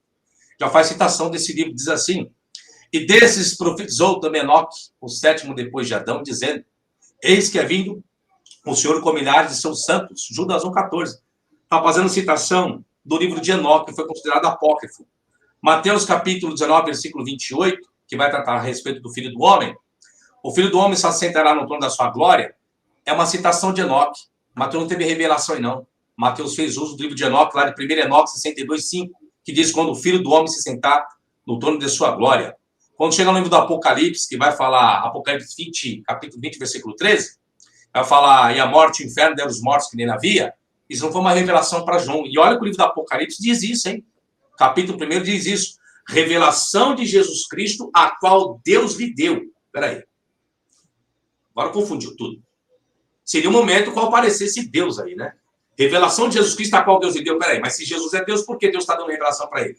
Não era mais fácil Jesus Cristo ter a revelação do que Deus dá para ele? Mas não são o mesmo ser, né? Divindade, para mostrar os seus servos. Aí você chega no capítulo 20, versículo 13, diz que a morte e o inferno deram os mortos que nele havia. Foi revelação? Não. O escritor aí fez uso de 1 Enoque 51:1, que diz, e a morte e o inferno deram os mortos que nele havia. Então, o livro de Enoque era tido como inspirado. Eu dei 2 referências, mas existe uma pancada de referência, ou seja, 80% do livro do Apocalipse, quando fala da revelação, da visão que João tem, do êxtase, vem em cima do livro de Enoque, livro de Jubileus e de Quarto Esdras, livros que foram considerados apócrifos, mas existe a citação dentro dos evangelhos, cartas paulinas e livro do Apocalipse. Por isso que eu falei, basta estudar que a verdade só está. Maravilha. Deixa eu pescar mais uma pergunta aqui. De superchat, né? As pessoas estão mandando superchat. Do Antônio Miranda, já pesquei. Antônio Miranda. Pesquei tudo passa. O Miranda não está conseguindo mandar superchat. E ele mandou no meu privado uma pergunta, mas deixa eu ver aqui. Ele mandou um Pix, né? De R$5. Antônio Miranda. Aqui é uma pergunta do Antônio. Mais um superchat. O professor gastou um bom tempo para fazer material acadêmico e fundamentar tudo. Voltando para o tema, quando surgem as atribuições dos evangelistas?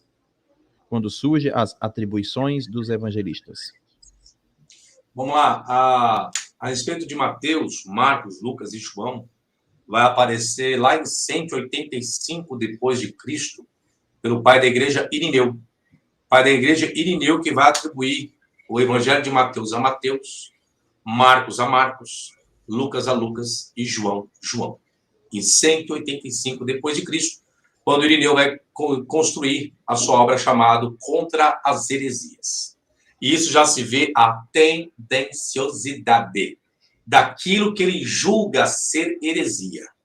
Ele denomina nome, porém, muitos estudiosos acreditam que isso seja uma interpolação. Por quê? Porque, na verdade, o cânon é construído só no 4º século e não no 2º século. Então, se pegar a obra de Irineu, haverá, mas muitas pessoas acreditam que houve manipulação, porque até então não existia a ideia de um cânon de 4 evangelhos, sendo Mateus, Marcos, Lucas e João. Ok? Obrigado. Maravilha.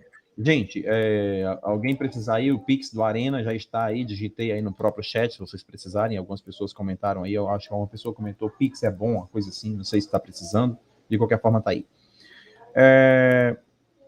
Bem, estamos nos aproximando do final da live, já estamos com mais de 1 hora e 31 minutos, na verdade, de live, já vamos encerrar, mas eu quero agradecer o Zeke, que mandou essa pergunta, né? Aliás, mandou uma pergunta. Professor Fábio, todos os cristãos do 1º século acreditavam em Jesus. Carne. Novamente, aspecto de crença. É isso que eu estou falando, gente. As pessoas não sabem. Crença, gente, é cristão. Se é cristão, vai ter o quê? Entende? Eu estou falando. Sabe, o conceito, sim. Agora tem um problema. Por isso que não dá para mim pegar aqui, eu vim preparado. Deixa eu ler só um comentário aqui. Depois que o querido lê esse comentário, eu quero fazer uma pergunta sobre crítica textual.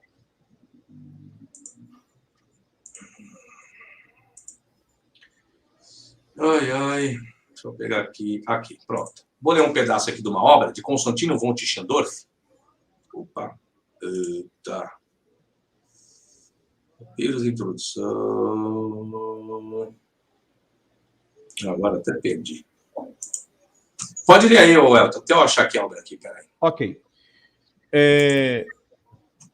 Professor Fábio Sabino, existe uma abstração, pelo menos em aspecto bem abstrato, soa bastante, em termos abstratos, em uma perspectiva... Bem, a minha pergunta é o seguinte: qual é o texto que deu base, que serviu de fonte para o texto recepto? Eu sei que muitos vão dizer o texto bizantino, mas existia um texto específico em Bizâncio para dar origem ao texto recebido. O texto recebido é o texto impresso, né, do século XV, o surgimento da impressora, aí veio o texto impresso. Esse texto impresso, por ele ter sido impresso, ele deve ser igual à sua fonte. Não deve haver divergência. Essa é a minha pergunta. Qual é o texto que deu origem para... Você acabou de responder. Texto bizantino. Texto bizantino, tipo textual bizantino. Tipo textual bizantino, qual é o texto bizantino? Esse que deu origem ao texto recepto. Eu pergunto assim porque existe ali uma porção bíblica em Mateus, capítulo 3, versículo 11, que diz: Jesus batiza com o Espírito Santo com fogo, aquele que vem após mim, aquela porção bíblica, lembra? E apenas nos textos minoritários vai estar escrito batiza com o Espírito Santo e fogo. No texto recepto, no texto bizantino vai estar escrito batiza com Espírito Santo, não tem a palavra fogo. E se é o texto recepto, não deveria ser idêntico? Ou existe um outro recepto? Não. Esquece. Na verdade, não. Confluência de copistas, não tem como. Assim, você tem um códice, mas veio apenas desse códice do século IV? Houve mais interpolações? Houve. Igual a mesma coisa. Eu pego o tipo textual alexandrino. Tipo textual alexandrino. Onde eu tenho um tipo textual alexandrino? Códice analítico e códice alexandrino. Compara os dois códices, são iguais? Também não. Também não são. Mas não deveria ser? O códice analítico é do IV século e alexandrino é no V. Pela lógica, deveria. Mas, na verdade, não. Não é isso. Por quê? Porque são questões humanas. São questões humanas. É o propósito de cada um. É aquele que cada um quer defender. Cada um quer defender o seu peixe. Então, cada um vai propor uma certa forma, tá? Maravilha. O Miranda mandou um pix. Ele não conseguiu mandar um superchat, mas mandou um pix. Pergunta dentro do tema. Doutor Sabino, se não existe papiros contendo livros completos do Novo Testamento, os códex completos são invenções dos pais da igreja? Pergunta. Vamos lá. Vamos falar de papiros, então. De todos os papiros de Grenfell, Hunt, Comfort, Barrett, tá? Vou só dar um exemplo. Do Evangelho de Mateus, do segundo século, nós temos apenas de papiros, que contém apenas 5 capítulos com 29 versículos. Só de Mateus. Só do Evangelho de Mateus. Papiros do segundo século. Vou responder a pergunta dele. Agora vou fazer o que eu propus aqui. Papiros do terceiro século, para construir o Novo Testamento, só juntar todos os papiros do terceiro século a respeito do Evangelho de Mateus dará apenas 10 capítulos com 91 versículos. Se eu pegar todos os papiros a respeito do Evangelho de Mateus do quarto século, eu vou ter apenas 6 capítulos com 48 versículos. Ou seja, vai passando o tempo e vai piorando, né? Se eu pegar do quinto século, apenas 2 capítulos com 7 versículos. Resumindo, se ajuntar todos os capítulos e versículos dos papiros do segundo século até o sétimo século do Evangelho de Mateus, não tem como constituir o Evangelho de Mateus completo.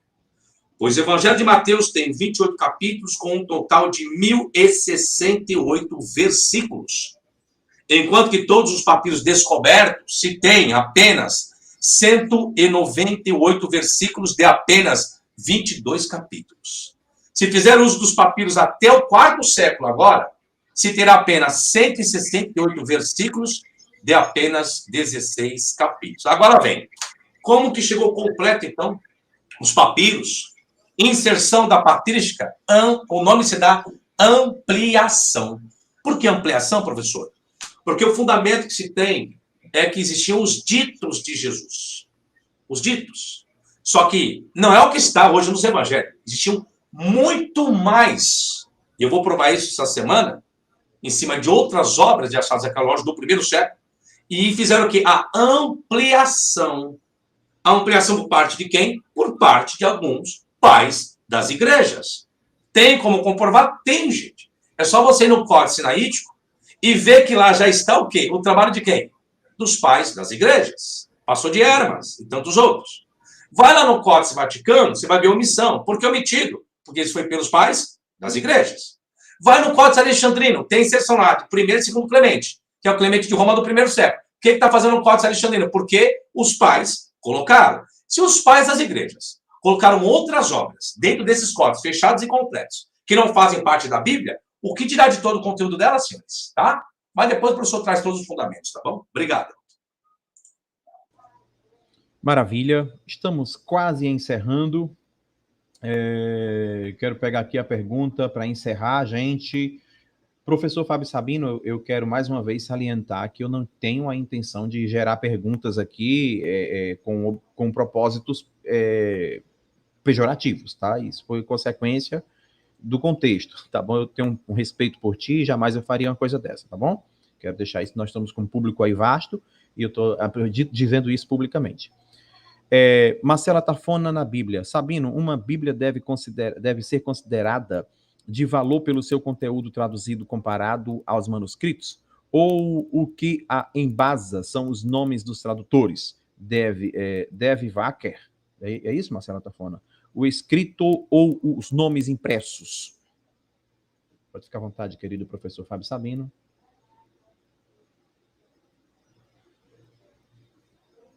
Se deve valer, como que é? Se deve valer os escritos ou os nomes impressos. Sabino, uma Bíblia deve ser considerada de valor pelo seu conteúdo traduzido comparado aos manuscritos? Bom, aí está um problema, veja bem. O valor será o mesmo? Será o mesmo. Vamos lá, aí agora a gente volta à proposta. Original não se tem. Voltamos à temática do que foi proposto, Elton. Pelo amor de Deus, Elton. Próxima vez eu vou ir na tua casa puxar a tua orelha, viu? Vamos lá. Gente, assim, ó, não existe original. Não existe. Aí a pergunta da Tafona, boa pergunta. Como que eu vou fazer a tradução? O que dá peso é a tradução? Como seria a tradução se eu tivesse o original? Aí onde que eu entendo a questão novamente. Mas mesmo que eu tenha o original que saiu da mão do autor, até que ponto aquilo é a verdade? Ó, original é uma coisa, verdade é outra. Vamos lá, vou separar isso. Ó. Original é aquilo que saiu da mão do autor. Vamos dizer assim, da testemunha ocular de Jesus. O camarada foi lá, ouviu o ensino, escreveu. Escreveu. Se eu tenho 12 apóstolos, preste minha atenção. Jesus escolheu 12. Vamos colocar, senhores, que os 12 escreveram. Vamos colocar que os 12 escreveram. Se os 12 escreveram, aí vem a pergunta. Teria que haver divergência? Não, né? Ok. Agora para simplificar, para ficar mais fácil. Ok. Aí hoje você tem na Bíblia os sinóticos, Mateus, Marcos e Lucas. Hoje eu coloquei uma referência aí. Há divergência entre os três? Há. Mas peraí, vamos colocar que esses três foram testemunhas oculares. Não deveria haver divergência. Não deveria haver. Mesmo se houvesse o original, deveria haver divergência? Não. Há uma linguagem simplificada, todos dizendo a mesma coisa. Beleza. Aí nós temos o quê? O original, que saiu da mão dos autores. Agora, esse original é a verdade? Seria a verdade caso houvesse o endosso. De quem? De outra testemunha ocular. Vamos lá? Marcos foi testemunha ocular? Não. Mateus, o escritor do Evangelho aqui, foi testemunha ocular? Também não. Lucas foi testemunha ocular? Também não. João foi testemunha ocular? Também não. Quem diz isso, professor? A patrística do primeiro século. Não sou eu. Tá? Quem diz isso é Clemente de Roma, é Inácio e Policarpo. O único que foi testemunho, nem testemunho ocular, o único que a patrística vai dizer que escreveu alguma coisa no primeiro século é o tal de Paulo, senhores. Tá? Apenas Paulo. Eles fazem citação dos ditos, dos oráculos, das lógias de Jesus. Clemente de Roma, Inácio e Policarpo. Mas não existe uma citação sequer desses pais, nenhuma de suas obras, que eles atribuem esse conteúdo de Mateus a Mateus.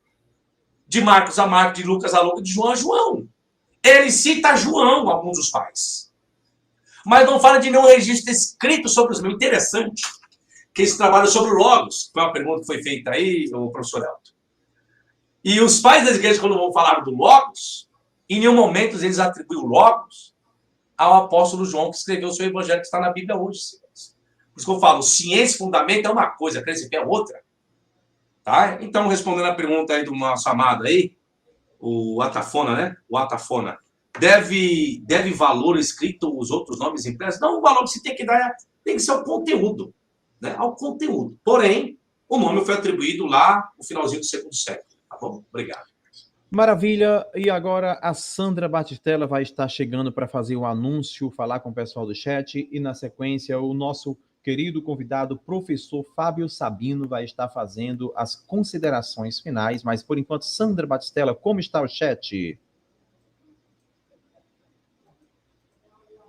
Olá, pastor Elton. O pessoal aqui está cheio de perguntas, mas, infelizmente, não será possível de o professor responder a todas, né? Então, forte abraço aí, o pessoal que chegou depois, que eu já citei o nome de vocês, né? O Daniel, Fábio Guerra tá aí, Josiel, sempre aí conosco, Fábio Guerra, forte abraço. Saudade, viu? Você debatendo aqui. Deixa eu ver, o Vinícius, né? Já falei. Então, Walter Mendes, meu caro, Deus abençoe. Um forte abraço para cada um aí do chat que nos acompanhou até aqui. E eu acredito que as suas dúvidas podem trazer novos debates aqui no Arena Apologética, tá? Lembrando, né, a todos vocês aí que estão aí atentos ao Fábio Sabino, professor Fábio Sabino aí, que tem alguma dúvida, poxa, gente, entra lá nas aulas, né, do professor Elton Maia também para aprender o grego, porque quem sabe o professor Fábio volta aí nos debates e vocês estão fera no grego e possa fazer aquelas perguntas que vão agradar a todos, né? E também ao professor Fábio Sabino, eu acredito que vai ser uma honra responder as perguntas inteligentes aí do chat. Então, vocês não percam a oportunidade de aprender grego aí com o professor Elton Maia, vocês têm o contato dele, têm o meu contato, então, gente, vamos aprender a grego. Eu, sinceramente, gente, para mim está sendo assim muito difícil acompanhar, mas é devido ao meu trabalho. Mas assim, eu acredito que será uma honra receber a cada um de vocês, né, professor Elton? Lá todos os sábados. Então, gente, venha aí aprender, venha ser um apologeta aí, venha enfrentar o professor Fábio Sabino aí no Arena Apologética. Vocês estão aí todos, assim, olhando as atitudes do professor Fábio Sabino. Professor Sabino, deixa eu falar uma coisa para tu. Eu vi que nesse tema aqui tem uma matéria há 7 anos atrás nesse mesmo tema. Eu achei interessante, viu?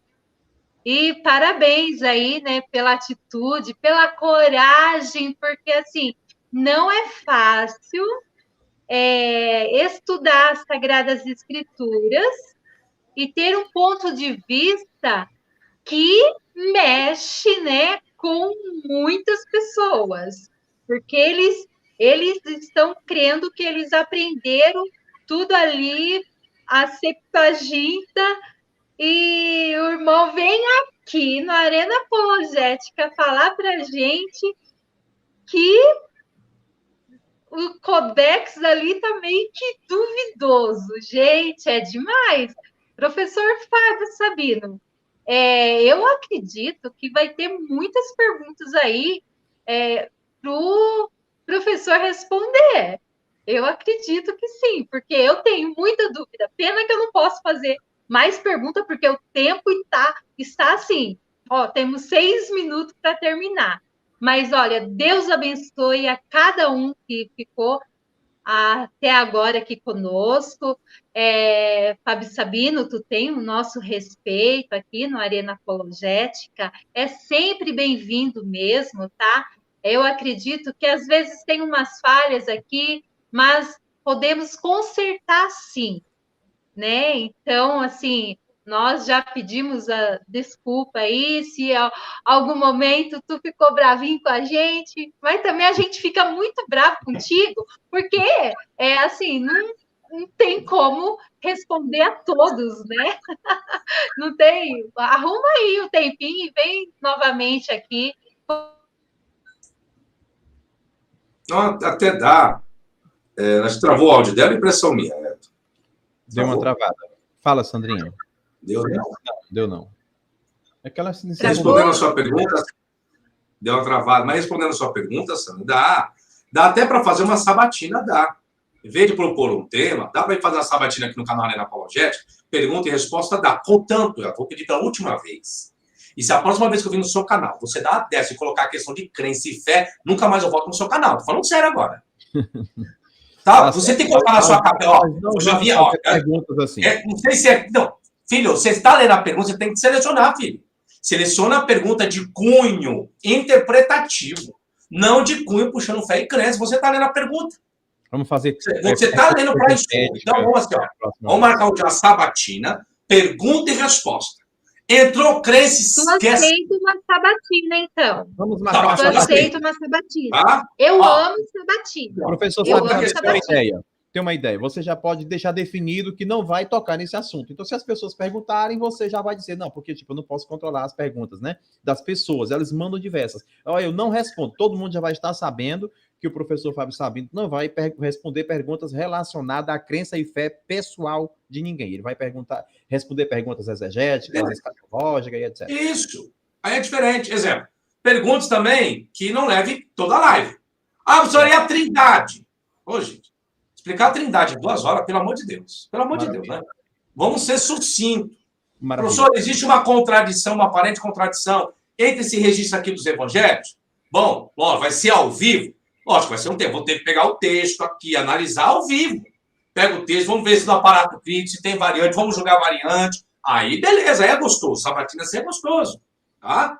Pego na hora aqui. Agora, não voltado para cunho. Porque aí não dá. Aí não dá. É verdade. Aí vai me estressar de novo. E só me estressa quando as pessoas querem entrar nessa particularidade de fé e crença que eu não sei que raio que acontece com essas pessoas. Interessante que essas pessoas não querem pagar minhas contas, né, campadas? Viu? Vamos falar com carinho com vocês, não gente. Maravilha. Falar com carinho para vocês aqui. Não caiu o raio. Não caiu o raio hoje, mas caiu a porta em cima de mim. É assim, gente, ó. Caiu literalmente em cima da Sandrinha. Professor Fábio Sabino. Eu tenho um carinho por todo ser humano. Eu gosto de respeitar toda a crença, toda a posição, sendo qualquer opção sexual e qualquer opção política. Eu não sou Deus para julgar ninguém. Eu não sou juiz nessa terra e não tenho méritos para isso. Eu gosto de respeitar, mas também gosto de ser respeitado. Eu não sou uma pessoa hipócrita, não sou. Por isso que eu falo tudo aquilo que eu tenho que falar. Quando há necessidade de falar um pouco mais enérgico, vamos dizer assim, usar um pouco mais da eloquência, um pouco mais da altivez, eu faço uso disso. Porque eu sou ser humano, sou homem. Não sou Deus. Não sou um santo. Não sou um religioso. Sou um acadêmico. Mas respeito quem seja e quem não seja. Da mesma forma que eu gosto de respeitar, eu também gostaria de ser respeitado. Da mesma forma que eu estou há 11 anos no YouTube produzindo conteúdo. São mais de 900 vídeos de conteúdo crítico, analisando. Se eu for ver, muitas pessoas me julgam, mas só que julgo o conteúdo. Não precisa ser a pessoa, não precisa atacar a pessoa. É ruim, você vê como é ruim? Eu sei que muitos de vocês se sentiram lesados quando eu fiz menção de muitos, não citei nomes aqui, muitos crentes. Agora, se para alguns serviu, não posso fazer nada. Porque eu sei separar as coisas. Agora, quando sou eu que estou aqui, minha cara quem está aqui. Sou eu, minha pessoa. O chat que vocês fazem uso é para minha pessoa. Eu não tenho como pegar ali, não tem como. Mas faremos uma sabatina referente a isso. E aí vai ser um pouco mais moderado, e aí vai sair tudo bem, porque, novamente, 2 horas. Olha, eu vou só compartilhar a tela aqui, Welton, para você ver o tanto de esboço, Sim. que eu tinha para discutir aqui. Quando compartilhar, você me avisa aí, tá? Sim. Aqui, ó. Evangelho de Tomé, pronto. Ainda não chegou. Chegou? Não. Não? Tenta novamente. Ué. Deixa eu ver aqui. Ah, tá, peraí. Peraí. Agora compartilha. Pronto. Pode compartilhar, você me avisa aí. Foi? Pronto, chegou. Eu compartilho hoje o Evangelho de Tomé. O que levou... Quais foram os critérios para dizer o que era canônico e apócrifo? Tudo com referência bibliográfica. Vou até baixar aqui, ó. Tá aqui, ó. Referência bibliográfica. Todos os meus estudos. Aqui, lista de papiros e códices, que eu fiz menção agora. Códice Vaticano, tá? Com todas as referências bibliográficas. O meu trabalho é sério, cada um tá aqui. Da onde que vem a obra. Os papiros que eu fiz menção, tá? Que eu fiz a leitura de todos esses papiros, eu mostro aqui. O papiro 171, que contém no papiro, qual datação que ele é, todas as imagens e todos os papiros catalogados, tudo certinho. E eu fazer leitura dos livros apócrifos do Novo Testamento, que não deu tempo de eu falar sobre isso, também com todas as referências bibliográficas, não pude, usando obras de Tischendorf e tantas outras. A citação do pai das igrejas forma o Novo Testamento, Clemente de Roma, ia pegar toda a obra. A fonte que ia falar um pouquinho sobre ela não deu tempo também. Tudo um assunto puxando para fechar o tema que você colocou. E o Evangelho de Lucas, o único que eu consegui ler algumas partes foi apenas esse esboço aqui, ó. Apenas esse. E não consegui falar dos termos gregos colocados sobre ministro, hipéretai, servo-ministro, não é usado pelo escritor, diaconia, ministério. O único que eu consegui fazer leitura de 2 versículos foi apenas desse esboço. Então tinha 1, 2, 3, 4, 5, 6, 7, 8 esboços. Não consegui. Ok. Infelizmente, não consegui. Maravilha. E com isso, professor Fábio Sabino, nós encerramos. Quais seriam as suas considerações finais? Minhas considerações finais aqui, obrigado pelo carinho. Se alguns momentos da minha fala se ofendeu algumas pessoas, vocês me desculpem. Eu sou ser humano também. Eu não sou crente, não sou evangélico, não sou cristão e também não sou ateu. Então, eu não preciso ter papa na língua. Essas são minhas considerações. Agora, vocês que têm religião, seguem um dogma, seguem uma Bíblia e cultuam e faz tudo, vocês sim. Vocês são os primeiros a pensar naquilo que vocês escrevem nesse chatzinho ofendendo a minha pessoa, tá? Então, apenas isso. Elton, muito obrigado, tá? Mais uma vez. Não foi aquilo que novamente eu esperava elucidar o meu conteúdo para focar para as suas pessoas, tá? Eu sei que você vem num ritmo do Arena Apologética, mas não sei. Só que comigo você sabe que é diferente. Então, coloque na sua cabecinha. Convidar o professor para a Arena Apologética não é a mesma coisa que eu convido os outros demais. É diferenciado? É, porque eu tenho muito conteúdo. É muita fundamentação. E depois cada um tira suas próprias conclusões. Cada um tem que tirar. Ninguém é obrigado a aceitar nada do que eu falo, não. Mas tem o dever de pesquisar antes de abrir a boca ou escrever qualquer coisa para mim. Aí sim. Então me escute. Não concordou? Analisa primeiro. Professor, não, vi aqui e está fora. Aí sim. Só a segunda obra que eu estudei, aí é bacana. Aí é bacana. Eu tenho humildade suficiente para reconhecer meus erros. Tá? Eu tenho isso. Beleza? Apenas isso. Obrigado aí, carinho de todos. Todos que estiverem aí no chat aí. Uma boa noite para cada um. É Márcia o seu nome? Márcia, é isso? Márcia? Sandra, obrigado aí pela atenção, pelo carinho. Uma boa noite para você e Elton, uma boa noite também. Uma boa semana para todos. Obrigado. E com isso, a Arena Apologética, nós encerramos aqui. Boa noite, Sandrinha. Boa noite a todos vocês. E como eu sempre tenho o hábito de terminar o programa louvando e agradecendo a Deus, eu quero convidar o professor Fábio Sabino, porque ele não é ateu, então ele pode sim louvar a Deus conosco nesse término de live, dizendo em uma só voz. Obrigado, querida Sandra Batistella. E em uma só voz nós dizemos o seguinte... Bem, gente, como disse o professor Fábio Sabino, ele é diferenciado, né? Ele mesmo disse, ele é diferente, e o que ele vai apresentar aqui, ele não é evangélico, ele não é cristão, mas também não é ateu, tá? Então, é polêmico o que ele diz, todos nós vamos concordar? Não, ele também não concorda com todos nós. A questão é, a gente respeita o posicionamento teológico e ideológico de toda pessoa, como ele bem explicou, isso aí é válido, realmente, até Deus respeita. Muito obrigado, Brasil, muito obrigado, Arena Apologética, obrigado, querida Sandra Batistella, obrigado, professor Fábio Sabino, e em uma só voz nós temos o hábito de abrir os braços e dizer em uma só voz. Eu costumo convidar os meus convidados nesse momento para dizer louvado seja Deus, tá? E em uma só voz, professor Fábio Sabino, comigo, todos nós, louvado seja Deus. Louvado seja Deus e louvado seja sempre Deus. Obrigado, Brasil. Obrigado, professor Fábio Sabino, foi uma honra. Fiquem todos com Deus e solta a vinheta do Arena. Tchau, Brasil. Até amanhã, nesse mesmo horário, nesse mesmo canal. Grego Bíblico, Koine, todos os sábados. Shalom, rechares cair em tu Cristo, Adel vai morrer, petar,